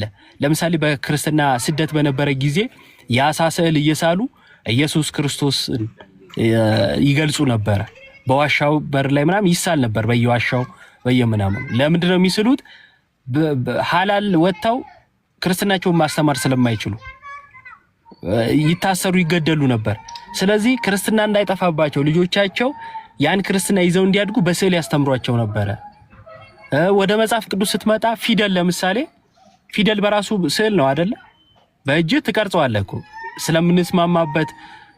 የሆነ ሰው እንደ አዲስ እኔ ፈጠርኩ እያለ አይጽፈውም እንጂ አንድ የተዘጋጀ ስለሆነ። ለምሳሌ ኑ የምትለውን ፊደል ስትጽፍ ህይወታች ኑ አለች፣ ትስላለህ በእጅ በእርሳስ ወይ በስክሪፕቶ ስለ ነው ምጽፈው። ከዛ ምን ምልክት አላት ሲባል ወይም ምን መልእክት አላት ሲባል ድምጽ አላት። ኑ የምትል ድምጽ አላት። በስ ራሷ በድምጽ አላት። እነዚህ ሁሉ ይቀጣጠሉና ምን ይመሰርታሉ? ቃል። ስለዚህ መልእክት አስተላለፉ ማለት ነው። ስዕላት እኛ ጋር ተርጉማቸው ይሄ ነው። እዚህ ላይ ጥያቄ ካላችሁ አቅርቡ። ከዛ ስግደት ምናምን ያላችሁት ጋር መሄድ እንችላለን። ይሽ ይጠመቅ የምትሉ ወንድሞቼ እህቶቼ፣ እኔ እኮ ተጠምቄያለሁ። ይህ ደግሞ ኮሜንት ለምንድን ነው ስትደነግጡ? አንተ ሰውዬ እንዴ! እውነታቸውን ነው እኮ። ይሽ ይጠመቅ ይላሉ። ዘይት እንዴ ነው የምጠመቀው? አዎ እኮ የመጠመቅ ያለብህ ደግሞ ታዲያ ሐዋርያዊ ቅብብሎች ባለባት በዚህ ቅዱስ ቤተክርስቲያን ነው እንጂ ያው እናወራለን። ፊሽ ቆይ፣ ለነገሮች ይኸውልህ፣ ተረጋጋ። ክርስቶስ ታሪክ ቀያሪ ነው። ጴጥሮስ ከቤቱ ሲወጣ ሰው አጥማጅ ትሆናለህ እባላለሁ እንደው ብሎ አላሰበም ነበረ። መድኃኒዓለም እንደዚህ ታሪክ ቀያሪ ነው እና ቆይ ቀስ ብለን እንደርስበታለን ለሁሉም ነገር። እሺ ኢዮባ ምን ጨርሳችኋል? ከጌቱ ጋር ተስማማን እኮ ከጌቱ ጋር ቅድም የጠቀሰው ጥቅስ እኛን የሚመለከት እንዳልሆነ ነገረን። ቅዱሳት ስዕላትን የሚከለክል ጥቅስ ስለሌለ ተስማማን ማለት ነው። ከዛን ደግሞ የእኛን የጥቅስ አጠቃቀም ተነጋገርን። ቅሬታ ካለ አቅርብ ብየዋለሁ፣ ከሌለ ተስማምተናል ማለት ነው። ጥያቄ አለ ጌቱ ለኢዮብ? አንድ ጥያቄ ኢዮብ፣ እቺ ጉዳይ ላይ ሳያልቅ በስዕል ጉዳይ ላይ ሳትጨርስ የኢትዮጵያ ኦርቶዶክስ ቤተክርስቲያን እንዲሁም የግብፅ ኦርቶዶክስ ቤተክርስቲያን እንዲሁም የራሻው ኦርቶዶክስ ቤተክርስቲያን ሁሉም ስዕልን ይጠቀማሉ ነውስ የኛ ሀገር የኦርቶዶክስ ቤተክርስቲያን ብቻ ነው ስዕልን የሚጠቀመው? ያው ለአምልኮተ እንዳይሆን እንዳልሆነ አስረድታችሁናል። ይህን እንድትመልስልኝ ነው። በዛው በቃ ይጠቀማሉ። በአጭሩ የጠቀስካቸው አብያተ ክርስቲያናት ኢስተርን ኦርቶዶክስ ግሪክን ጨምሮ ሌሎቹም ግሪክም የመሳሰሉትም ኦሪየንታል ስድስቱም አብያተ ክርስቲያናት ማለት ነው፣ ግብፅንም ጨምሮ ኤርትራ፣ አርመን፣ ህንድ ምናምን ሁሉም ይጠቀማሉ። ጥንታውያን አብያተ ክርስቲያናት ሁሉም ይጠቀማሉ። እኛ ጋር ብቻ ሳይሆን ግን ጥንታውያን በእንግዲህ ኮቴሽን ውስጥ ከተ ጥንታዊ የሚለውን ለፕሮቴስታንት ጥንታዊ ሲጠቀስ ለኦርቶዶክስ እንደሚጠቀሰው አይደለም። 500 ዓመት ነው። እነርሱ እንኳን ይጠቀማሉ ስዕላትን። ሉተራኖች በቸርቻቸው ይጠቀሙታል። አይደለም እኛ ልልህ ፈልጌ ነው። ተመልሶላል። እሺ ጌቱ ጥያቄ አለ ወይ? እኔ ትንሽ ያው ጥያቄ ያለኝ እንግዲህ እስካሁን በነበረው እንትን አምልኮ እንደሌለ ለስዕል እንደማታመልኩ ነገራችሁኛል። እሱ እንዳለ ሆኖ እንግዲህ ስዕል አድኖ የሚባል ነገር እንደነበረና ከስዕሉ ስግደት እንደሚሰጥ እንደገና ለመዳንም መንገድ እንደሆኑ ተደርጎ የሚነገር ነገር አለ። ማለት እነ ታምረ ማርያምን በተመለከተ እንግዲህ በስዕልሽ ፊት ያልሰገደ ከቆመበት የሚል አይነት ነገር አለ እና በዛ ልክስ ለስዕል እንትን ማድረግ የተለየ እንትን አይሰጥም ወይ? ገብቷል? ከዛ አንግል ነው እንድታስረዳኝ የፈለግኩት። ስዕል አድኖ የመባል ነገር ስላላቸው። እሺ ቀጥል። እሺ ከታምረ ማርያም ስንጀምር አስቀድሞ ስለ ስዕላት ያለንን ትርጉም ነግረናል። ስዕሉ የሚይዘው መልእክት አለ። ለስዕሉ ሲል ያን መልእክት ስለሆነ የሚያመለክተው መልእክቱን የማይቀበል ማለት ነው። ለምሳሌ ለድንግል ማርያም ስዕል ብለን ስንል የድንግል ማርያምን ወላዲት አምላክነት የካደ ማለት ነው። ድንግል ማርያም ወላዲት አምላክ አይደለችም ብሎ የካደ፣ ክብር አይገባትም ብሎ የካደ ማለት ነው። ያ በራሱ ደግሞ ልክ አይደለም፣ መጽሐፍ ቅዱሳዊም አይደለም። ስለዚህ ያ ሰው ስህተት ውስጥ ነው፣ ምንፍቅና ውስጥም ነው። ለምሳሌ በኤፌሶኑ ጉባኤ መጀመሪያው አናቴማ ምንድን ነው? ወላዲት አምላክ አይደለችም የሚል የተወገዘ የተለየ ይሁን ነው የሚለው። ምክንያቱም በቀጥታ የክርስቶስን ፍጹም ሰውነትና ፍጹም አምላክነትን ስለሚነካ ማለት ነው። ገብተዋል? ቀጥታ ነገረ ማርያም አለ። በስዕሉ በኩል ምንገልጸው መልእክት ስላለ ለስዕሉ የሚለው አገላለጽ መልእክቱን ነው የሚያጠቃልለው እንጂ ለማቴሪያሉ ማለት አይደለም። ማቴሪያሉን አምላኪ ማቴሪያሉን አክባሪ ምን እንደዛ አይደለንም። ማቴሪያል አይደለም። ለምሳሌ የክርስቶስ ስዕል አለ። ለምሳሌ የስነ ስቅለቱ ማለት ነው። በስነ ስቅለቱ ስዕል ላይ መልእክት አለ። ክርስቶስ በዕለተ ዓርብ በቀራንዮ አደባባይ ያደረገው ማለት ነው። እሱን መልእክት ይዟል። ከዛን ያን ስዕል እንዲህ ነው አልቀበልም ምናምን ወይም ደግሞ ትክክል አይደለም ስትል መልእክቱን አልቀበልም እያልከኝ ነው። ምክንያቱም እኔ ጋር ያለው ስለ ስዕሉ ያለው ትርጉም ምንድን ነው? የክርስቶስን መሰቀል፣ መሞት፣ መነሳት የሚያሳይ ስለሆነ የኔን መልእክት ትተህ ግን የራስን መልእክት ሰጥተኸው የራስን መልእክት ከሆነ የምትቃወመው አይመለከተኝም። እኔ ገብቶሃል? የኔን መልእክት ግን ይዘህ አልቀበልም ምትል ከሆነ የኔ መልእክት እኮ ክርስቶስ ነው። ስለዚህ ክርስቶስን አልቀበልም እያልክ ነው ብዬ ተረጉመዋለሁ። እኛ የምንረዳው ከዛ አንጻር ነው። ለስዕሉ ያልሰገደ የሚለው ለእመቤታችን ክብር ያልሰጠ ማለት ነው። ምክንያቱም ክብር የማይሰጣት ወላዲት አምላክ አይደለችም ብሎ ስለሚያምን ነው። እኛ ደግሞ ወላዲት አምላክ ነች ብለን እናምናለን። ስለዚህ ክብር ይገባታል። ያ ሰው ሲቃወምስ ወላዲት አምላክ አይደለችም እያለ ነው። ወላዲት አምላክ አይደለችም ካለስ በኤፌሶኑ ጉባኤ መሰረት የተወገዘ ነው። ክፍሉ የሚናገረው ያንን ነው። ስለ አድኖ የሚለው ላይ ሁለት አይነት ነው። የመጀመሪያው እግዚአብሔር በዛ በኩል ያድናል የሚል መልእክት ነው። ምክንያቱም እግዚአብሔር ለማዳን በዚህ ብቻ ነው ብለን እንገድበዋለን? አንገድበውም። ለምሳሌ ክርስቶስ በምድር ላይ ሲመላለስ ድዌዎችን ሁሉ ፈውሷል አይደለ?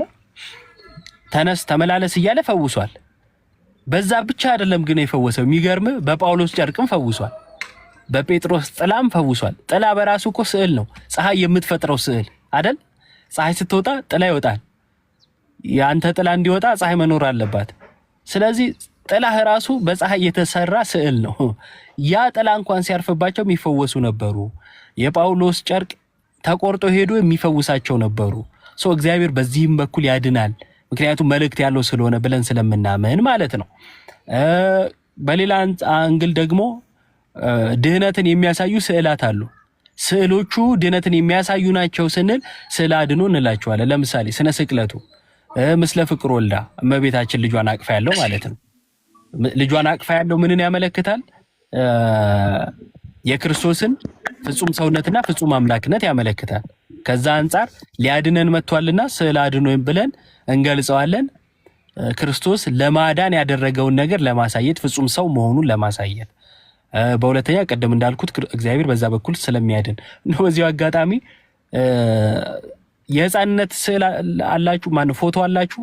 ካላችሁ ሁላችሁም ማለት ነው ካላችሁ ፎቶአችሁን እዩት። ፎቶ ላይ ያለው ህፃን አድጓል? አላደገማ። ፎቶ ላይ ያለው ያንኑ ጊዜ ነው የሚያመለክተው። አንዳንድ ሰዎች ዛሬም እንደ ህፃን የተሳለ ብለው የሚቃወሙ ስላሉ ማለት ነው። ያን ፎቶ የምትነሱ ስለማታድጉ ነው። ነገ ስለማላድግ ዛሬ በአጭሩ ስለምቀር እንደውቺ ማስታወሻ ትሁነኝ ብላችሁ ነው? አይደለም። ልክ ስታድጉስ ዛሬ ስላደግኩ ላቃጥለው ትላላችሁ? አታቃጥሉትም። ለምን? የሚያመለክተው ጊዜ አለ። ስታገባ ወይ ደግሞ ልደት ስታከብር ወይም ለሌላ ጉዳይ ፎቶ ትነሳለህ። ለምን? ወደፊት ያን ጊዜ ለማሰብ አይደል? ጌታ ኢየሱስ ህፃን ሆኖ ከድንግል ማርያም ተወልዶ የነበረበት ጊዜ አለ። ያንን ለማመልከት። ቆይ አንዴ ልጨርስ ፊሽ። እሺ፣ ጥያቄ ስላለኝ ነው አሁን በምትናገረው ላይ ነው። እሺ፣ ያንን ለማመልከት ጌታ ከቅድስት ድንግል ማርያም ተወልዷል አይደለ? ህፃን ሆኖ ቀስ በቀስ አድጓል። ያንን ለማመልከት ምስለ ፍቅር ወልዳ ህፃን ሆኖ ጌታ ያለው ስዕል ማለት ነው እመቤታችን ታቅፈው ያለውን ስዕል እንጠቀማለን። ከዚህ አንጻር እንደው ሳያድግ ምናምን የምትሉ ካላችሁ ለኔ ያላደጋችሁት እናንተ ናችሁ። ምክንያቱም ከገለጻም ከማሰብም በታች ወርዳችሁብናል። እኛ አይምሯችን ደግሞ በጣም ከመሄዱ የተነሳ እንጠቀማለን፣ ብዙ ነገሮችን እይታዎችን እናያለን። ከዚህ አንጻር ብለን የማገናዘብ ችሎታ አለን። ጨርሻለሁ። እሺ ጠይቀኝና ወደ ቀጣዩ መሄድ እንችላለን። አረዘም ምንድነው ጥያቄ መሰለ? እሺ ጨዋነት በተሞላበት እየገለጽክልን ያለው። እኔ ብዙ ጊዜ ጥያቄ ምንድነው እኛ ቤትም እናቴ ቤትም ነበር ይሄ አሁን ጌታችን መድኃኒታችን ኢየሱስ ክርስቶስ ቅድስት ድንግል ማርያም አቅፋው ያለው ስዕል አለ ስቲል ነበረ እና ሁልጊዜ ባየሁት ቁጥር ኢየሱስ ክርስቶስ ትንሽ ሆኖ ነው እዛ ስዕሉ ላይ የማየው። ቅድስት ድንግል ማርያም ደግሞ ተለቅ ብላ ነው የማየው እና በሰው አይምሮ ሜቢ በደንብ አጣርቶ ባላወቀ ወይም በደንብ ላልገባው ሰው ሁልጊዜ ኢየሱስ ክርስቶስ ትንሽ ሆኖ አይገልጸውም ወይ? ትንሽ ሆኖ አይታየውም ወይ? ያንን ስዕል ባየ ቁጥር ደግሞ ቅድስት ድንግል ማርያም ከፍ አድርጎ ተለቅ አድርጎ ሲያይ ተለቅ አድርጎ አያስባትም ወይ? ኢየሱስን ትንሽ አድርጎ አያያትም ወይ የሚለውን እሱ ጋር ትንሽ ጠበቅ አድርገህ እንድትነግረኝ ይፈልጋሉ።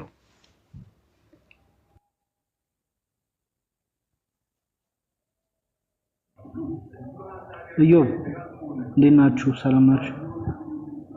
ማይክል ሚዩት አድርገው እድል ስንሰጥ ብቻ ማይክን ትከፍቷል። እሺ እዮብ አይ ቲንክ ኔትወርክ ይዞት ይሆናል። ፊሽ አሁን ቅድም እዮብ ሲነግረን ወይ ፈለገ አለ ተጠራው እንዴ? በደንብ እንጂ ያንን ሐሳብ መልሰው ፊሽ መንገድ ላይ ነበርኩና ለዛ ነው። እሺ የጌታችን ኢየሱስ ክርስቶስ ምን ነበር የጠየቀኝ? ትንሽ ሆኖ ነው የሚታየው፣ ያንን አስረዳኝ እያለክ ነው። የጌታ ኢየሱስ ክርስቶስ ስል ትንሽ፣ የማርያም ደግሞ ግዙ አይደለ? ትልቅ አይደል? ፊሽ እንደዛ ነው ያልኩህ አይደል?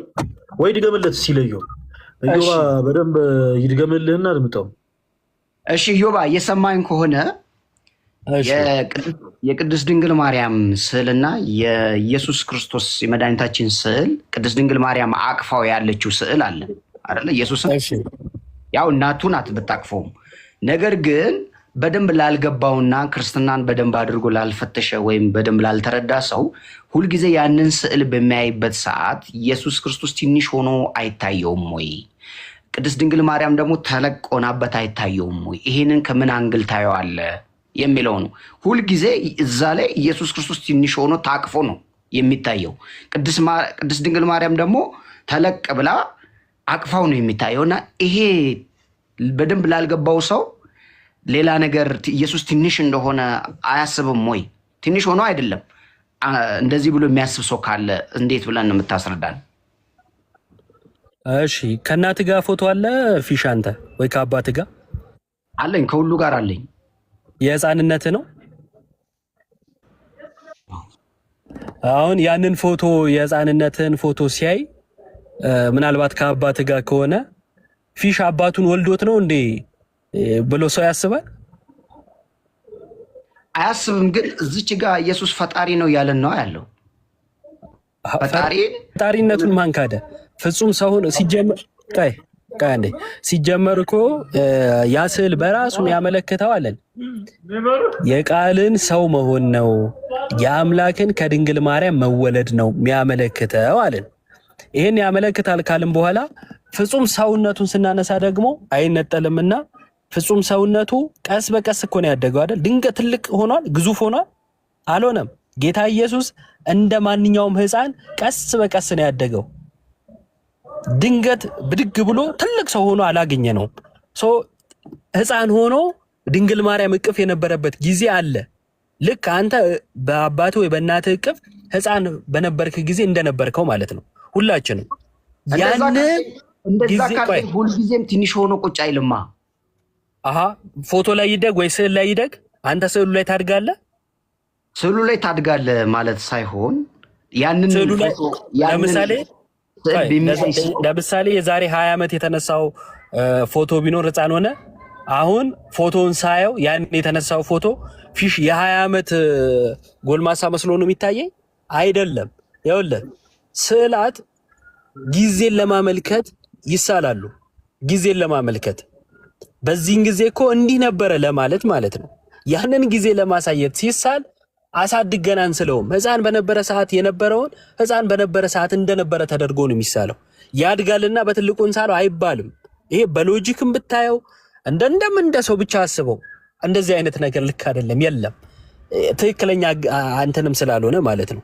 ጌታ ኢየሱስ ሕፃን ሆኖ በእናቱ እቅፍ ስለነበረ ያንሳል። በጣም ይሄ በጣም አስቂ ነው ለኔ፣ የሚያንስበት ምክንያት ስለሌለ ማለት ነው።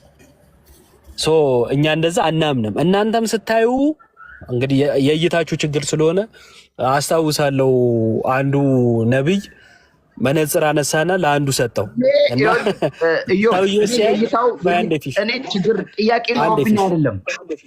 ጥያቄ ኖሮብኝ ሳይሆን ይህንን ለሚያይ ሰው ምንድነው ነው የሚለውን ትምህርት ለማግኘት ነው የጠየቁት። የሚያየው ሰው እይታው እንዲያስተካክል እኮ ነው። አሁን የነብዩ አንጭዌ እንትን ልታቆረፍድብኝ እኔ አልሰማህም። ቀጥላታለሁ እና ቪዲዮ ማለኝ ካስፈለገ አሳያለሁ። መነጽር አወጣና እስኪ ይበት አለው። ከዛን ሙሴን ነው ማየው ምናምን ነገር አለ። እሱ የብሉይ ኪዳን መነጽር ነው አለና እንካ የአዲስ ኪዳኑን ብሎ ሲሰጠው ኢየሱስን አየው ይበል ምናምን ነገር ይላል። እና እንደዛ ፊዚካል መነጽር አርግ ማለታችን ሳይሆን የምታዩበትን እይታችሁን አሻሽሉት። እንደ ማለት ህፃናት ልክ እንዳዩ ጥያቄ እንደሚጭርባቸው እንደዛ አይነት እንትን ውስጥ አትግቡ። ይሄ ዶሮ ነው የሚቀድመው ወይስ እንቁላሉ አይነት ልዝብ ያለ ጨዋታ ውስጥ አንግባ። ጊዜያችን ለምን እናባክናለን? ከፍ አድርጎ ማሰብ ነው። የኛ ትምህርት ነው የሚታየው። አማኙ ነው የሚጠየቀው መጀመሪያ ማለት ነው። ስለዚህ አንተ ያልከውን እይታ በፍጹም አያሳይም። ቴንክ ዩ እዮባዬ። መቀጠል ይቻላል? እዮብ አይቻልም። የነበሩት እንትን ያልነው አሁን ከፈለገ ጋር አውሩ እናንተ። እዮባ ማይክል የሚታደርገው ወንድማችን እባክህ ያስገባን እንድታወራ ነው። ጣልቃ እየገባ ማይክን አትክፈት። ይቅርታ እሺ ዮባ እናመሰግናለን። እግዚአብሔር ያክብርልን። ወንድማችን ፊሽ እዚህ ገስ ላይ ያሉትን ብቻ እንድናወራ ፍቀድልን እና እንቀጥላለን ከአንተ ጋር። ያው ዛሬ ከወንድማችን ፊሽ ጋር ማርያም ልጆች ከክርስቶስ ውጭ ልጆች አሏት የሚልንም ሀሳብ ጠይቄ እመጣለሁ ብሎናል። ከዛ ስለ ሳልቬሽንም እናወራለን ብሎናል እና በደንብ አድርገን እናወራለን። እዚህ ውስጥ ያላችሁቶች ወንድሞች ከእንደገና ወደ ኋላ እንዳንመለስ ዛሬ ርዕሳችን ለእናንተ እንግዲህ ለፕሮቴስታንቶች ወንድሞቻችን እየሰጠን ያለነው እድል ያው ኦርቶዶክስ ቤተክርስቲያን ከመጽሐፍ ቅዱስ ውጭ የምታሰብነው ትምህርት አለ ብላችሁ የምታምኑ ለእናንተ ይሄ ትምህርቷ ከመጽሐፍ ቅዱስ ውጭ ነው ያላችሁ አንስታችሁ በመጽሐፍ ቅዱስ የማስረጃነት ከኛ ጋር እንድትወያዩ ነው። መጽሐፍ ቅዱስ እናንተም ባልደገፈበት ሁኔታ ላይ ዝም ብላችሁ ከመሬት ተነስታችሁ ይሄ ትምህርት ከመጽሐፍ ቅዱስ ውጭ ነው ማለት ስለማትችሉ ይሄ ትምህርት ከመጽሐፍ ቅዱስ ውጭ ነው፣ ይሄ ትምህርት ከመጽሐፍ ቅዱስ ውጭ ነው የሚለውን በደንብ ማስረጃ ሰጡናላችሁ። እኛም ደግሞ በመጽሐፍ ቅዱስ ማስረጃ ትምህርታችን መጽሐፍ ቅዱስ እንደሆነ እናሳያችኋለን። እንደ አገባባቸው ልቀጥል። ቶሎ ቶሎ ነው እድል ልስጥ። እሺ አንዴ ሀርት የሚል አካውንት ይሰማል? አዎ ይሰማል። ፈለ ማንን በል ስምን? እሺ ብርሃን እባላለሁ። እሺ ብርሃኑ ከየት ቤተ እምነት ነው የመጣኸው? ለጊዜው መሀል ላይ ነው ያለሁት፣ እየፈተንኩ ነው የተለያየ እምነት። አሁን ያለህበት እምነት ምንድን ነው? ይሄ ነው የሚባል ፕሮቴስታንት ሆኖ እምነት የሚፈተን አለ፣ ካቶሊክ ሆኖ እየፈተነ ያለ ሰው አለ፣ ሙስሊም ሆኖ እየፈተነ ያለ ሰው አለ፣ አድቬንቲስት ሆኖ እየፈተነ ያለ ሰው አለ፣ ጆባ ሆኖ እየፈተነ ያለ ሰው አለ። አንተ ምን ላይ ለመወሰን ነው እየፈተንኩ ያለሁት? አሁን ለመወሰን ነው። ግን ከድብልቅ ቤተሰብ ስለሆነ የተወለድኩት እኔ ይሄ እኮ ስናት አባውት ዘርህን እኮ አይደለም የጠየቅኩ፣ አንተ ስለምታምነው ነው የጠየቅኩ።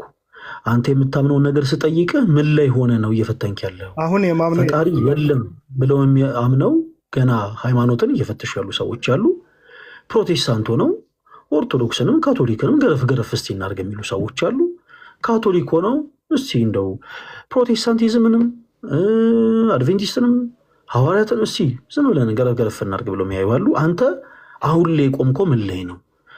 ፈጣሪ የለም የሚል አቋም ላይ ነው ያለው ወይንስ የሆነ ቤተ እምነት ውስጥ ሆነ ለጊዜው ባለህበት እምነትም ተጠራጥረህ ደግሞ ሌላ ቤተ እምነት አስተምሮን ደግሞ እያየን ያለው? ስለዚህ ምን ላይ ነው ያለው? እሱን ንገረን። እሺ አጠር አድርጌ ስነግርህ አምላክም ፈጣሪም አለ ብዬ አምናለሁ። ግን ይሄ ነው የሚል የሃይማኖት ተቋም ውስጥ አይደለም ያለሁት። ግን አምላክ እንዳለ የሚመለክ ስትወለድ ጀምሮ ስትወለድ ምንም እምነት አልነበረህም ማለት ነው። በቃ ቤተሰቦችህም እምነት ሳይኖራቸውን ያሳደጉ አንተ አይደለም እንዴ? ቤተክርስቲያንማ ሂጅ አድርጌያለሁ። ኦርቶዶክስ ቤተክርስቲያንም ካደኩ በኋላ ፕሮቴስታንትም ሄጃለሁ። መስጊድም ገባ ወጣ። የመጨረሻ የነበርክበት የቤተ እምነት ተቋም የትኛው ነበረ? መጨረሻ ሃይማኖት የለም የሚል ደረጃ ላይ ከመድረስ በፊት መጨረሻ የነበርክበት ፕሮቴስታንት የትኛው ቤተ እምነት? ምንድን ነው ይሄ? ገነት ቸርች የሚባል አለ። ኢቨን ትምህርቱን ተከታትዬ አይደለም። እሺ ሳትከታተል ፕሮቴስታንት ሆንክ? በቃ ቸርች ይዘውኝ ይሄዳሉ ምናምን። መጨረሻ የነበርኩበት ነው እንጂ በእውቀት አይደለም ያልኩ። መጨረሻ የነበርኩበት ስለጠየቀኝ ነው። መልካም። አይ እንዲሁ ለማወቅ ነው የጠየቅኩ። ይቻላል። ገነት ቸርች ነበርክ? ምን አልከን ወንድማችን? መስጊድም እንደዚሁ ፕሮቴስታንት ጋር መስጊድ እንደመላለሰው ፕሮቴስታንት ቸርችን ተመላልሻለሁ። ኪዳነ ምሕረት ኦርቶዶክስ ቸርችን ተመላልሻለሁ። ሙስሊም ሆነ ነበር? ሙስሊም ሆኜ ሳይሆን ግን ትምህርቱን ለመረዳት ግን መስጊዳቸው ሄጄ ምናምን እወጣለሁ። መስጊዳቸው ሄደ ትወጣለህ? ኦኬ። ትምህርቱን እኮ ለመረዳት መስጊዳቸው ሄደ መውጣት አልነበረም የነበረብህ። አንዳንድ ጊዜ በእግር መመላለስም ከንቱ ልፋት ነው። እሺ ለማንኛውም አሁን ላይ በመጽሐፍ ቅዱስ አታምንም። ወደ አሁኑ ማንነት እንመለስ። ብርሃኑ በመጽሐፍ ቅዱስ አታምንም። ይሄ የሃይማኖት ተቋማት ላይ አይደለም ያለው አይደለ? በመጽሐፍ ቅዱስ አታምንም አይደል? ትክክል። በጣም ጥሩ። ኦኬ። በመጽሐፍ ቅዱስ አታምንም፣ ግን ደግሞ እግዚአብሔር አለ ብለህ ታምናለህ። ያው ስሙን ባልጠቀመውም አምላክ አለ ብዬ ፈጣሪም አለ ብዬ አምላክ ይቅርታ፣ እሺ ይቅርታ፣ አምላክ አለ ብለህ ታምናለህ አይደል? ትክክል። በጣም ጥሩ። አምላክ እንዳለ ያረጋግጥከው በምንድን ነው? አሁን አንተ እምነት እኔም ልክ በቃ አሁን እንዳንተ እንደው ሃይማኖት የሌለኝ ሰው ብሆን በምንድን ነው ፕሩፍ የምታደርግልኝ? እስኪ ንገረኝ። አምላክ እንደሌለ ያረጋግጥከው። አንዳንድ ጊዜ በጣም ብዙ ሰዎች ምን ይሆናሉ መሰለ ብርሃኑ፣ እኔ አንተን አካሄድ በእርግጥ አላውቅም፣ ግን ምን ይፈጠራል መሰለ አንዳንድ ሰዎች የነ ኦሾን የተለያዩ አይነት መጽሐፍቶችን ያነቡና ያወቁ መስሏቸው እኛ ከዝንጀሮን የመጣ ነው ይላል። አንዳንዱ ደግሞ ያ እኛ በቃ አምላክ አለ ግን የትኛውንም ሃይማኖት አልቀበልም ይላል። አንዳንዱ ጭራሽ እግዚአብሔር የለም ይላል። እነዚህ ሁሉ ነገሮች ግን ብዙ ጊዜ ሰዎች ካለማወቃቸው የተነሳ የሚወርቁባቸው ስፍራዎች ናቸው። እና እኔ አሁን አንተን እያደረኩ ያለሁት ብርሃኑ በተሳሳተ መንገድ እንዳትረዳኝ፣ ትከሻ ለትከሻ የተለካካውክ እውቀትን እየፈተሽኩት አይደለም። አሁን የያዝከው አቋም ምን ያክል ትርጉም የሌለው ምንም ሚኒንግለስ የሆነ ስፍራ ላይ እንዳለ ትርጉም የሌለው ህይወት ላይ እንዳለ ግን እንድትረዳ ስለምፈልግ ነው። ምክንያት ሳይኖርህ እንዲህ አይነት አቋም እንደያዝክ እንድታቀው እንድትረዳ ስለምፈልግ ነው። እና አምላክ እንዳለ ፕሩፍ ያደረግከው በምንድን ነው? አሁን አምላክ እንዳለ ያረጋገጥከው በምንድን ነው? እኛ አሁን አማኝ የሆነ ሰው ይኸውልህ በቃ አምላክ እንዳለም ያረጋግጥልን በመጀመሪያ በእምነቱ ነው። በቃ እንደውም ለሚያምኑ ሰዎች ክርስቶስ ምን ብሎ መሰለ? ሳያዩ ሳያውቁ የሚያምኑ እነርሱ ብፁዓን ናቸዋል። አሁን ይሄ ሰው ትልቁ በእርሱና በፈጣሪው መካከል ያለው ትልቁ ገመድ ጠንካራው ሰንሰለት እምነቱ ነው። አንተ ግን ሃይማኖት የለህም። ሃይማኖት ማለት አስተምህሮ ነው። ምን ማለት ነው? አስተምህሮ የለህም። በቃ አስተምህሮ የለህም። እንዲሁ ግን አምላክ አለ ብለህ ታምናለህ። እነዚህን ሁሉ ፍጥረታት የፈጠረ አንድ አምላክ አለ ብለህ ታምናለህ። እንዳለ በምንድን ነው ፕሩፍ ያደረግከው? ያረጋገጥከው በምንድን ነው? በጣም ጥሩሽ አጠራ አድርጌ ተናግረ እንዳልከው ከሃይማኖት ነገር የወጣሁት የፍልስና መጽሐፍቶችን አንብቤ ነው። ግን ከጊዜ በኋላ ፈጣሪ አለ ዝም ብለን አልተገኘን የሚለውን እሳቤ ከጊዜ በኋላ አእምሮዬ ተቀበለ። ከዛ በኋላ ደግሞ ከፈጣሪ በኋላ ወደ አምላክ እንዴት ነው የመጣሁት? የምድርን አፈጣጠር አሰራር፣ የዩኒቨርሶችን አሰራር፣ ኢቨን የሰው ልጅን አሰራር እኔን ራሴ አእምሮዬን ስመለከት አፈጣጠሬን ስመለከት ድንገት የተፈጠርኩ ነገር አይደለሁም ብዬ አመንኩኝ። እሱ ብቻ አይደለም፣ ህይወቴ ላይ ብዙ ነገር ቻሌንጆች፣ ውጣ ውረዶች አልፈዋል። ታመሜ ስድን ዝም ብሎ ብፈጠር ኖሮ ታመሜ ሁሉ አልድንም። ከብሷል፣ በዛው ልቀር ይችላሉ። ስለዚህ አምላክ አለ ማለት ነው። የሰው ልጅን ፍጥረታት የሚቆጣጠር አምላክ አለ ብዬ አመንኩኝ። ይህ ሁሉ ምድር ይህ ሁሉ ፍጥረት ዝም ብሎ ተፈጥሮ የተተወ ነገር አይደለም። አንድ ማኔጅ የሚያደርገው አካል አለ። ይህም አምላክ ነው። ይህ አምላክ ደግሞ መመለክ የሚፈልግ አምላክ ነው ብዬ ደግሞ አመንኩኝ አሁን ላይ። ስለዚህ ይህን አምላክ መመስገን ይፈልጋል፣ መመለክ ይፈልጋል። ግን ይህ አምላክ ደግሞ ማን ነው የሚለው እሱ ላይ ነው ያለው አሁን እንጂ አምላክን መኖር ማወቅ ፍጥረትን ሰው ልጅ ራሱን መመልከት በቂ ነው። ብርሃኑ አሁን ያልካቸውን ነገሮች ጥሩ አድምጬሃለሁ። አሁን ምንድን ነው መሰለ እኔ ሞር የፈለግኩት አሁንም ያለህበት አካሄድ ስህተት እንደሆነ እንድታቅ እንድትረዳ ፈልጋለሁ። ስህተት እንደሆነ እንድታቅ እንድትረዳ ፈልጋለሁ ማለት ሃይማኖት የለኝም ሃይማኖት አለም ብዬ አላምንም። በመጽሐፍ ቅዱስ አታምንም። እንግዲህ ልብ በል በመጽሐፍ ቅዱስ አታምንም። ላስተካክል ፈልግ ምን መሰለህ? እሺ አስተካክለኝ። ይኸውልህ ሃይማኖት የለም ምናምን ብዬ አይደለም ማምኖ ነኝ። ሃይማኖት አልመረጥኩም ማለት ሃይማኖት የለም ብዬ ሳይሆን ፈጣሪ አለ ብዬ አመንኩ፣ አምላክ አለ ብዬ አመንኩ። ከዛ ይህ አምላክ ደግሞ መመለክ አለበት ወይም መመለክም ደግሞ ግዴታው ነው ብዬ አመንኩ። አሁን ያሉት ምድር ላሉ ሃይማኖቶች ሁሉም አምላክ አላቸው፣ ያመልኩታል። ስለዚህ የትኛውን ትክክለኛ ሃይማኖት የሚለውን ምርጫ ላይ ነው እንጂ ያለሁት ሃይማኖት አያስፈልግም የሚል አስተሳሰብ የለኝም። የሰው ልጅ ሃይማኖት ከሌለው ከእንስሳ በምንም ይለያል ብዬ አላስብም። በጣም ጥሩ። ወደ ሃይማኖቱ ቆይ ሌላ ጊዜ እንደርሳለን። በመጽሐፍ ቅዱስ ታምናለህ ወይ ስልህ ግን አላምንም በላይ ነበር። ስለዚህ አቋምህን ካስተካከልከው እንድንግባባ አሁን ምንድን ነው መሰለህ እኔ በጣም ብርሃኑ እየተጠነቀቅኩ ያለሁት ለሁለት ነገር ነው። አንደኛው ደጋግሜ እንዳልኩ እንዳንተ አሁን ምናልባት አንተ ብቻ ላትሆን ትችላለህ፣ ብቸኛ ሰው ላትሆን ትችላለህ። ሌሎችም ሰዎች ይኖራሉ እንደዚህ አይነት አመለካከት ውስጥ ያሉ። ስለዚህ ያላችሁበት መንገድ ስህተት እንደሆነ እንድታውቁት የሆነ አይምሯችሁ ላይ ጥያቄ ምልክት እንዲፈጠር ያክል ብቻ። ሲቀጥል ደግሞ ለምሳሌ አንተን ስናወራ ምን እያመንክ እንደሆነ ልናቅ ይገባል። ለምን መሰለ ለምሳሌ እግዚአብሔር የለም ብሎ የሚያምንን ሰው ሙሴ ቀይ ባህርን ከፈለ ብትለው ለሱ ተረት ነው። ተረድተኛል አይደል ብርሃኑ? በመጀመሪያ ያ ሰው ሀልዎተ እግዚአብሔርን ማወቅ መርዳት አለበት። ሀልዎተ እግዚአብሔርን ካልተረዳ ሙሴ እኮ ቀይ ባህርን ከፍሏል ብትለው ለሱ ተረት ነው።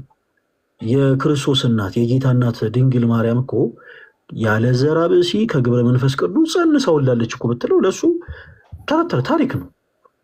ጴጥሮስና ጳውሎስ በመንገድ እያለፉ በጥላቸው ድውይ እኮ ፈውሷል ብትለው ይሄ ከፈጠራ ስራ ባልተናነሰ መልኩ ነው የሚመለከተው።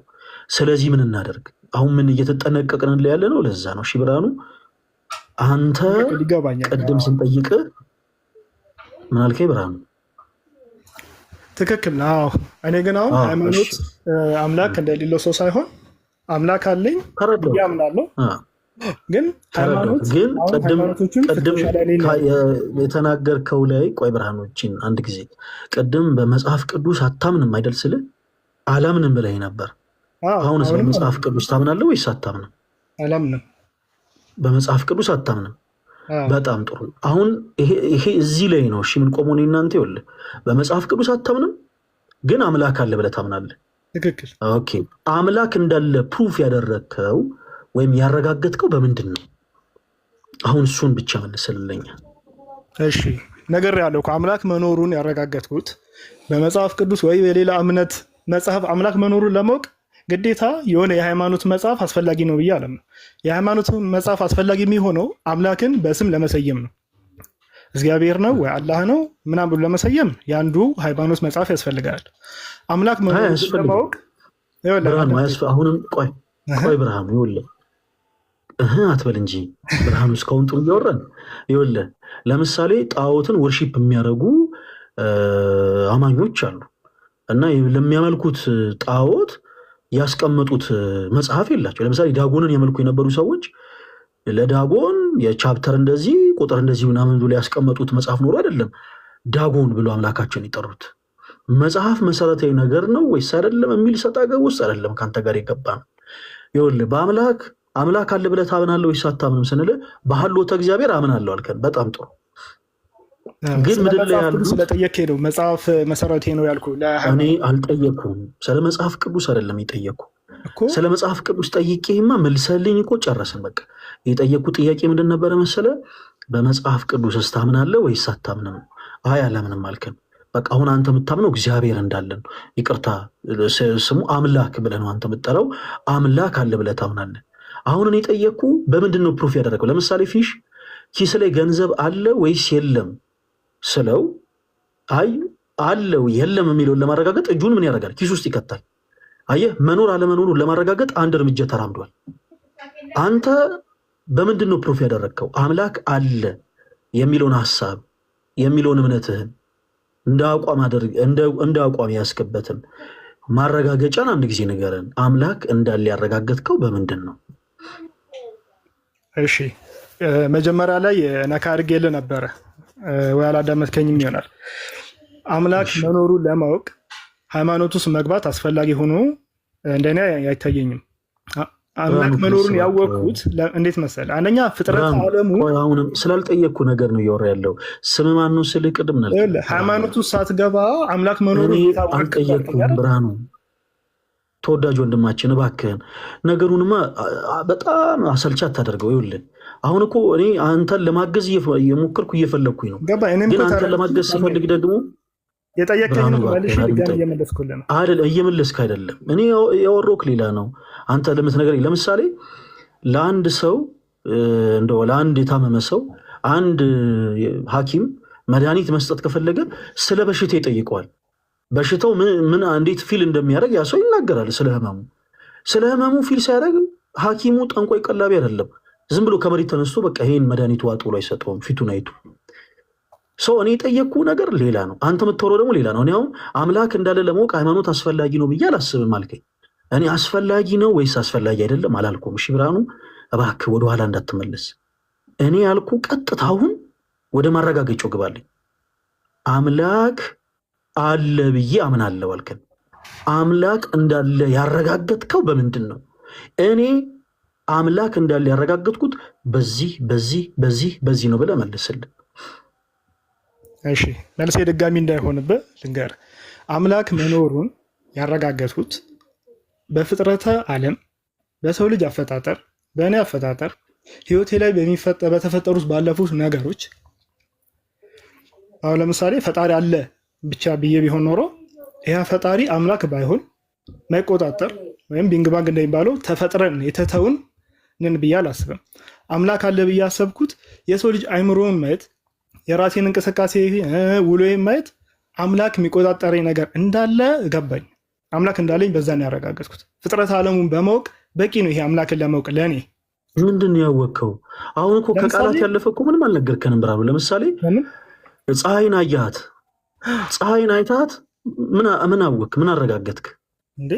ለምሳሌ ፀሐይ በምስራቅ ወጥታ በምዕራብ መግባቷ ይሄ ነገር በየቀኑ ተመሳሳይ 12 ሰዓት መዞሩ ይሄ እኮ ተአምር ነው።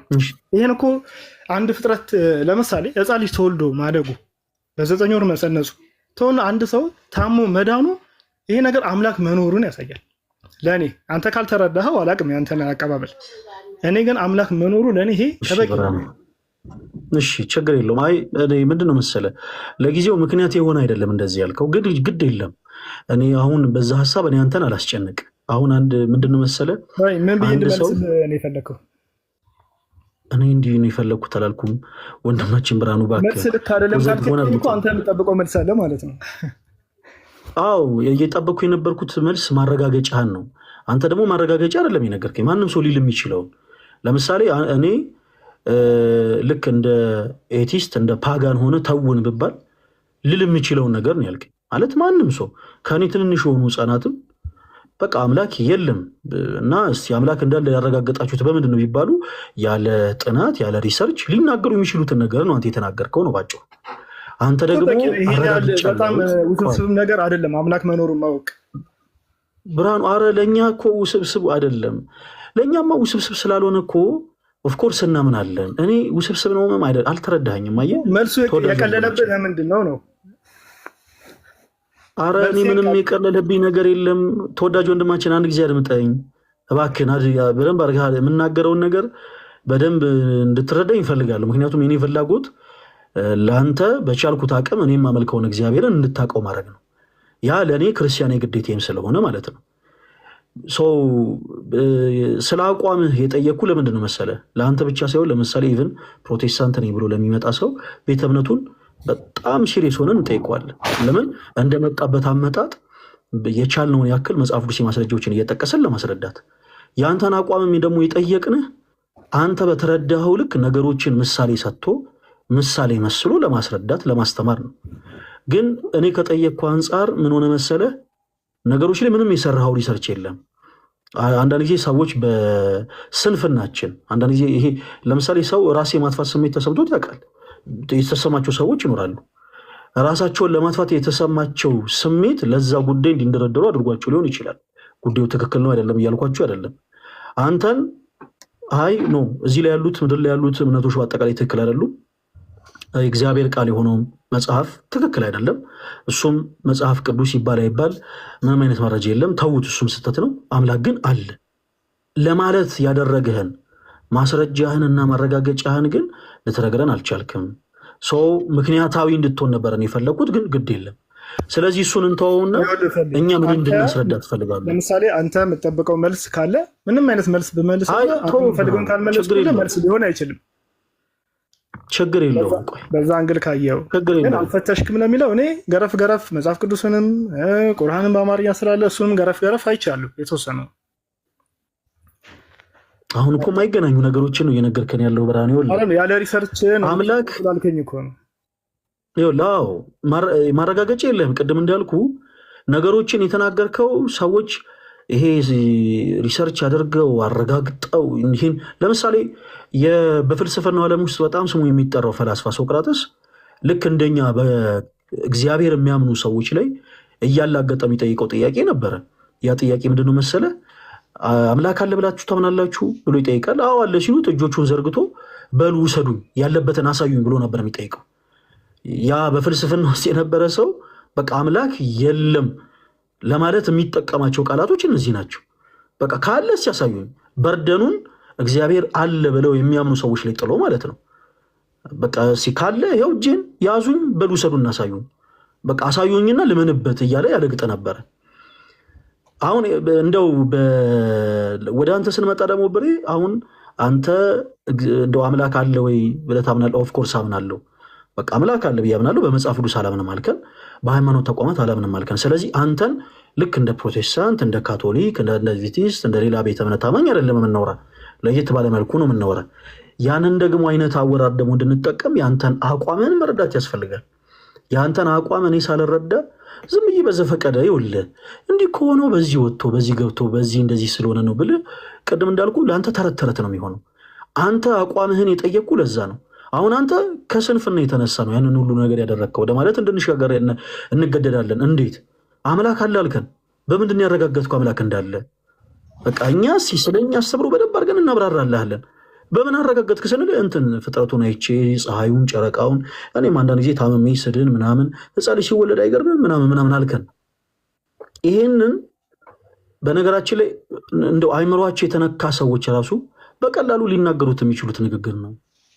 በማስረጃ ደረጃ ሰው ሃይማኖት ሳይኖረው ይሄው አምላክ እንዳለ በዚህ ማረጋገጥ ይችላል የሚልን ነገር ግን ለእኔ አላቀበልከኝም። ግን አንተ ግዴታ አይደለም። በቃ አንተ አሁን ከኦርቶዶክስ ቤተክርስቲያን እኔ አንተን እንዳስረዳ ይኸው ኢዮብም አለ እኔም ኢዮብም አንተን እንድናስረዳ የምትፈልገውን አንድ ሀሳብ አንሳ። ከዛ በኋላ የሚመለከት ከሆነ እናብራራላለን። እንዴት ማለት ሀልዎተ እግዚአብሔርን ለማያመን ሰው ሙሴ ቀይ ባህርን ከፈለ፣ ኢያሱ ፀሐይን አቆመ፣ ጴጥሮስና ጳውሎስ ድውያንን ፈወሱ ብለን እንደማናወራለት ሁሉ ለአንተ በደንብ ሊነገር የሚገባውን ሀሳብ በደንብ አድርገን አብራርተን እነግርሃለን። ሀሳቦች ለመቀራረብ ያህል ለምሳሌ አንድ ሕፃን ልጅ አምላክ መኖሩን በፍጥረታት ስለምን እንድናስረዳ ትፈልጋለህ? ብርሃኑ እሱን በቃ ተው ፕሊስ እባክህን። ስለምን እንድናስረዳ ካወራ በኋላ እኔ ወደ ተወማ ትለኝ አንተ እኮ ገና እኮ ልትረዳ እኮ ነው የመጣኸው እኮ ልረዳ ነው የፈለግኩት ብለህን ደግሞ ከእንደገና እስኪ አድምጡኝ የሆነ ነገር ላብራራላችሁ ማለት እኮ ለየቅል የሆነ ነገር ነው። ሰዓታችን እኮ ነው። እኔ ማብራራልህን እሺ አልጠየቅኩም። እኔ ምንም ጥያቄ አልጠየቅኩም። መረዳት የምትፈልገው ነገር ምንድን ነው? ፕሊስ እባክህን። እሺ እኔ እንኳን ስክሎር እያደረኩኝ ያገኘሁት ስለ ምስል እየተወራ ነበረ እና ስለ ስዕል ጥያቄ ስለነበረኝ በዛው ልጠይቅ ብዬ ነው የገባሁት። እሺ ጠይቀን። የጠየኩት ምንድን ነው ስዕል ከእናንተ ጥቅሙ ምንድን ነው? ስዕል የምትጠቀሙበት ለምንድን ነው? ስለ ምንም ሎጂክ ሳይሆን ከመንፈሳዊ ነገር ጋር የሚያገናኘው ስዕሉ ምንድን ነው? በጣም ጥሩ። ከኦርቶዶክስ ውጭ በጣም ጣዖትም ስዕልን ያደርጋሉ። ሁሉም የራሳቸው እንደዚህ ነው የሚጠቅመን ይላሉ። ኦርቶዶክስ ምስል የምትጠቀመው ከምን አንጻር ጥቅሙ ምንድን ነው የሚለውን ከመንፈሳዊ አንጻር እስቲ መልስልኝ። በጣም ጥሩ ልመልስል የሚችለው ብርሃኑ፣ አሁን ይህን ጥያቄ ፕሮቴስታንት ቢጠይቅ እመልስለታለሁ። ይሄ ጥያቄ ግን አንተን የሚመለከት ጥያቄ አይደለም ብዬ ነው የምተወው። ለምን መሰለህ? ስለ ስዕል ለአንተ ባወራ ምንም አይጠቅምህም። አንተ በመጀመሪያ የእግዚአብሔር ቃል መጽሐፍ ቅዱስ አላምንበትም እያልከን ነው። ኦኬ፣ ለምሳሌ ስዕላት መጽሐፍ ቅዱሳዊ ናቸው ብለን ነው የምናስተምረው። መጽሐፍ ቅዱሳዊ ናቸው ብለን እያስተማረን አንተ ናቸው ብለን የምናስተምርበትን መጽሐፍ ነው አላቆም አልቀበለውም ብለሃል። ምታምነው አንተ በምንድን ነው? ቅድም የጠየቅኩ ለዛ ነው። አንተ አሁን አምናለሁ እያልክ ያለው ምንድን ነው? አምላክ አለ ብቻ ብዬ አምናለሁ። ስለዚህ ይሄ ከንቱ ልፋት ነው። ሰው በአጭሩ ልንልህ የምንችለው ምንድን ነው? ይሄ አንተን የሚመለከት ጉዳይ አይደለም። ይሄን ጥያቄ የሚመለከታቸው ሰዎች ግን አሉ። ለእነዚህ ሰዎች ግን እመልሳለሁ። እስኪጨርስ ብርሃኑ፣ እኔ እስኪጨርስ አድምጠኝ። አንተ ሰውዬ ፕሊስ እባክህን አድምጠን። ይኸውልህ ቅድም ምሳሌ ስሰጣችሁ ነበር የኔ ተወዳጆች። አንድ ሰው ሀልዎተ እግዚአብሔርን ሳያምን እግዚአብሔር የለም ብሎ እያመነ እኔ ሙሴ እኮ ቀይ ባህርን ከፍሏል እያልኩት አይ አልከፈለም ብለን ብንከራከር ለዚህ ሰው ምንድን ነው ለህይወቱ የሚጠቅመው ነገር ምንድን ነው? ምንም ፍሬ ማንኛችንም ፍሬ አናፈራም። ምክንያቱም ያ ሰው ከጅምሩ እግዚአብሔር የለም ብሎ የሚያምን ሰው ስለሆነ። ማን የለም ብሎ የሚያምንስ? እግዚአብሔር፣ የነቢያቶች አምላክ፣ የሐዋርያቶች አምላክ፣ የጻድቃኖች አምላክ የሆነው በአንድነት በሶስትነት የሚመለከው አምላካችን እግዚአብሔር የለም ብሎ የሚያምን ሰው ስለሆነ ለዛ ሰው ሙሴ ቀይ ባህርን ከፈለ አልከፈለ በቃ ሲጠይቀን የምንለው ነር ኦፍ ዮር ቢዝነስ ነው የምንለው። በቃ ይሄ ለጊዜው አንተን የሚመለከት ጉዳይ አይደለም ነው የምንለው። ያ ሰው አቋም ሊኖር ይገባል። በመጀመሪያ ምን የሚል ኦኬ፣ አይ እናንተ የምታመልኩት አምላክ በእውነትም አዎ አምላክ ነው፣ የፍጥረታት ገዢ ነው። ግን ይህን ጉዳይ ሲናወራበት ካለን ደግሞ ቀጣዩን ስቴፕ እናወራለን። ኢያሱ በገባዖን ሰማይ ላይ ፀሐይን አቁሟል። ይህንን ስናገር አድምጦ ለምሳሌ ወንድማችን ብርሃኑ መጥቶ እንዴት አስትሮኖሚ ላይ እኮ እንደዚህ ይላል፣ በዚህ ወጥቶ በዚህ ገብቶ እናንተ ከየት መጣችሁት ቢለን ይህ አንተን የሚመለከት ጉዳይ አይደለም ነው የምንለው። ሐሳቡን ላለመናገር ፈርተን ወደኋላ እየሸሸን ነው ወይ? አይደለም። ግን ምንም ይሄ የሰባ ሐሳብ አይደለም። ምክንያቱም በመጀመሪያ ያላመነው ነገር አለ። ጴጥሮስና ጳውሎስ በጥላቸው ድውያንን ፈወሱ ቢባል የድንግል ማርያምን የሰላምቷን ድምፅ በሰማ ጊዜ በኤልሳቤጥ ማህፀን ውስጥ የነበረው ዮሐንስ በኤልሳቤጥ ማህፀን ውስጥ እያለ ዘለለ እያለን ብንናገር ይሄ ሁሉ በአጠቃላይ ለእሱ ተረት ተረት ነው የሚሆነው፣ ከንቱ ልፋት ይሆናል ማለት ነው። ስለዚህ ወንድማችን ብርሃኑ ስለ ስዕላት አንተን የሚመለከት ጉዳይ አይደለም። አሁን እኔ በፍቅር ለአንተ ወንድም ምክር ምንድን ነው መሰለህ፣ እባክህን ብርሃኑ እስኪጨርስ አድምጠኝ። እኔ ምነግርህን ሐሳብ እንኳን ጨርሼ ሳልናገር ለምን ለመናገር እንደምቸኩል አላውቅም። ስለ ስዕላት፣ ስለ ስግደት፣ ስለተለያዩ ሐሳቦች ኦርቶዶክስ ቤተክርስቲያን ላይ እንደው በአስተምሮ ደረጃ ስላሉ ነገሮች ማውራት ያለባቸው አካላት ሌሎች ናቸው። ለምሳሌ ኢቭን እንኳን አንተ ፕሮቴስታንት የሆኑ ሰዎች ራሱ ነው ይሄ ጉዳይ አይመለከታችሁም የምንላቸው ሐሳቦች አሉ። አይመለከታችሁም የምንላቸው ለምሳሌ ተአምር ነክ የሆኑ ጥያቄዎችን ወንድማችን ፊሽ ፕሮቴስታንት ነው መጥቶ ቢጠይቅ ፊሽ እኮ አንተ የሚመለከት ነገር አይደለም፣ ይሄ የሚደረገው ላመኑ ሰዎች ነው ብለን ነው የምንመልስለት። ኦርቶዶክሳዊ ደግሞ አረዳድ ብቻ የሚፈልጉ ጉዳዮች አሉ። ስለዚህ ዝም ብለህ አይ እኔ በየትኛውም ሃይማኖት አላምንም፣ መጽሐፍ ቅዱስ አላምንም፣ በዚህ ወጥቶ በዚህ ገብቶ ካልክ በኋላ ስዕላት እንዴት ነው ቆይ በእናንተ ቤተክርስቲያን ምንድን ነው ስዕል ማለቱ ጥቅም ያለው ጉዳይ አይደለም። ወንድማችን ብርሃኑ እኔ በወንድምነት የምመክረ ነገር በቻልከው አቅም በመጀመሪያ ለራስ ጥያቄዎች ጠይቀህ ለራስ መልሶች ብትመልስ ጥሩ ነው። አሁን ላይ አንተ አቋም ያለ ሰው አይደለህም። እኛ አቋምህን የጠየቅን ቅድም ለዛ ነው። አሁን ምን አይነት ፖዚሽን ላይ እንዳለህ ራሱ አንተ እርግጠኛ አይደለህም። አቋም የለህም። ምን አይነት ፖዚሽን ላይ እንደሆንክ አታውቅም። ግን ዝም ብዬ በቃ የሆነ ስለሆነ ነገር እስኪ ላውራ ስለሆነ ነገር እስኪ ልናገር ማለቱ ትክክል አይደለም። ወንድማችን በላይ እባክህ እንደዚህ ባታደርግ። እዮባ የሚጨምርልህ ነገር ካለ እዮባ ይጨምር። እኔ የኔ አቋም ስለሆነ ነው። የኔ ተወዳጆች ይቅርታ። እዮባ አለ እዮብ በፊት እኔ ባወራ መልካም አይደል? አይ አንተ አትቆይ ብሬ ግድ የለም እዮባ አይጎዳህም። ልክ እንደኔ ጥሩ ነገሮችን ብቻ ነው መናገር የምፈልገው። ቆይ አንድ ጊዜ ብርሃኑ እባክህን አሁን ምኑን እንትናልና ነው? ግድ የለም እዮባ የተወሰነ ነገር እስኪ ንገረው። እኔ ከተመለከትኩት አንግል ነው ለወንድማችን ብርሃኑ እንደዚህ አይነት ሀሳብ ያቀረብኩለት። የምትለው ነገር ካለ እዮብ ለአንተ ምድል እንስጥ። ያው በአጭሩ ትክክል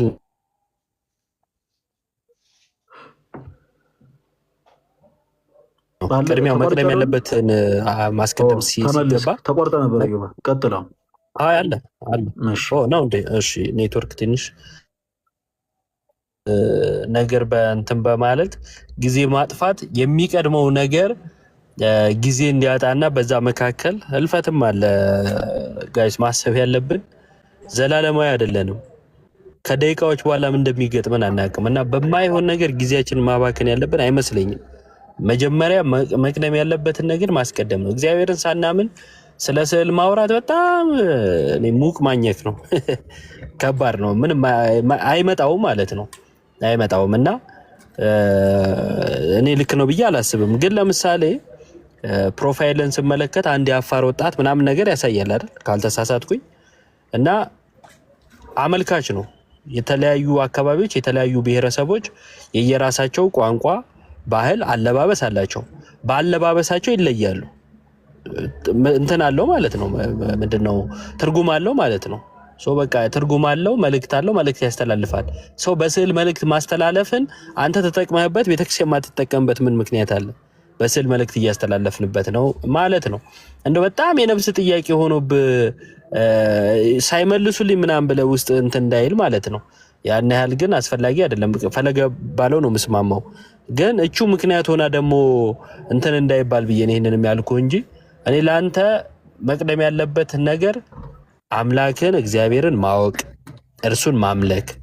ከዛስ በማምለክ ውስጥ እንዴት ላምልክ መጠየቅ ይቻላል። ህይወቴን እንዴት ልምራ መጠየቅ ይቻላል። በክርስትና ምን አይነት የህይወት መንገዶች አሉ መጠየቅ ይቻላል። ጾም፣ ጸሎት፣ ስግደት የመሳሰሉት በቤተክርስቲያን ውስጥ ያሉ የትኛውንም ትምህርት መጠየቅ ይቻላል። ግን ሂደት አለው። አንድ መብላት ለማይችል ሕፃን ስጋ ይሁንል ምን ይሁንል ብለው ትርጉም አለው ለ6 ወር ሕፃን እሱም ሐሳብ አይሰጠኝም። እኔ መናገር መጠየቅ የራሱ ከንቱ ልፋት ነው አይደለ? ልክ እንዲሁ አምላኩን ለማያውቅ ማለት አምላክ አለ ግን እግዚአብሔር ነው፣ አይ አላህ ነው፣ አይ ቡዲዝም ነው፣ አይ ሂንዱይዝም ነው፣ ይሄን ነገር እንኳን ላለየ ሰው ስዕል እኮ የሚካኤል ስዕል እኮ የገብርኤል ስዕል እኮ እያልኩ ላብራራ ነው? አይ ይሄ ልክ አይደለም። ሶ ቁጭ ብሎ መማር ማወቅ ጥሩ ነው። እኔ ፍልስፍና የተለያዩ መጽሐፍቶች እቺን ብቻ ብዬ ጨርሳለሁ በደንብ ፈለገንት ስላለው ማለት ነው። ይኸውላችሁ መጋቢ አዲስ አንድ ጊዜ ሲናገሩ የሰማሁትን ነገር ልንገራችሁ። አረቄ ሲጠጣ እንኳን ይላሉ አረቄ ሲጠጣ እንኳን ምግብ ተበልቶ ነው ይላሉ። ምክንያቱም በጣም ኃይለኛ ስለሆነ ይጎዳል ተብሎ ማለት ነው። እና ጉዝጓዝ ያስፈልጋል ለአይምሮአችን። መጀመሪያ አይምሮአችን የሆነ መልመድ አለበት የምንሰጠውን ነገር። ምንም የማናቅ ሰዎች ሆነን ተነስተን የሆነ ግራ የገባው ሰው ግራ የገባው ጽሁፍ ጽፎ ቢሰጠኝ አንብቤ ግራ ልጋባ ነው አይደለም። እኔ ሰው እንትን ማለት አይደለም። ግን እስቲ ደራሲያንን ተመልከቷቸው ካላችሁ እንዳትቀየሙኝ። ህይወታቸውን ተመልከቱ። የምር እንደሚጽፉት ይኖራሉ? አይኖሩም። በጣም የሚገርም የፍቅር መጽሐፍ የሚጽፍልህ ሰው ጥሩ የፍቅር ህይወት የለውም። የህይወት ስኬት 10 ቁልፎች ብሎ መጽሐፍ ጽፎ ማሳተም የለውም። ገንዘብ የምታገኝበት መንገዶች 10 ነጥቦች ይልህና መጽሐፉን የሚያሳትምበት ገንዘብ የለውም። እንዴ 10 ነጥብ ካወቀ ራሱ ለምን አያገኝበት? አይታል እንደሚጻፈው አይደለም እንደሚወራው አይደለም። ህይወት ማወቅ ያስፈልጋል። እየኖርክ ህይወትን ማወቅ አለብህ። እየኖርክ መልመድ አለብህ። ሰው ባለው ሰው በጻፈው የሚሆን አይደለም። እና ብዙ ጊዜ ይሄ ምን ኦሾ እንዲጽፉ ምናምን ያሉ ሰዎች ራሳቸውን ያጠፉ ምናምን በጣም ነው የሚያሳዝኑት። የራስ ጸጉራቸውን ቁጥር የማያውቁ ሰዎች እግዚአብሔርን እንመርምር ብለው ተነስተው መጨረሻቸው ገደል ሲሆን ሞት ሲሆን ማለት ነው። እና እግዚአብሔርን ጨርሰ የምታውቀው ከሆነ አምላክን መርምረ የምታውቀው ከሆነ እሱ አምላክ አይደለም።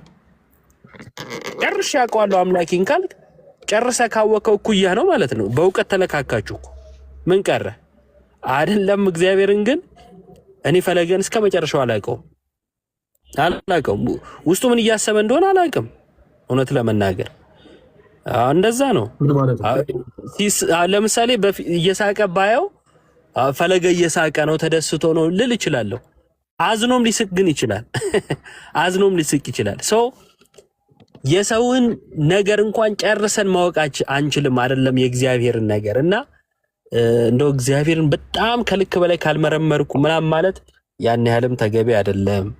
አጉል በሌለን ነገር ላይ አጉል ፍልስፍና ውስጥ ገብተን መላሸቅም ያን ያህል ጥሩ አይደለም። እኔ በጣም በፊት ላይ ማውቀው አንድ በጣም አንባቢ ሰው ነበርና የሚገርም የምር ነው እንትን አይደለም። በጣም አንባቢ ከመሆኑ የተነሳ ሽንት ቤት ውስጥ ይተኛል እያነበበ ማለት የትኛውን ቦታ ከመጽሐፍ መራቅ አይችልም። የሚገርም ነገር ግን ህይወቱ በጣም ከባድ ነው በጣም ማለት ነው። እና ያልተኖረ ንባብ ይሄ ለውጥ የሌለው ንባብ ለውጥ የሌለው ዕውቀት ምናምን ትርጉም አልባ ነውና መማር ይቅደም ለማለት ነው።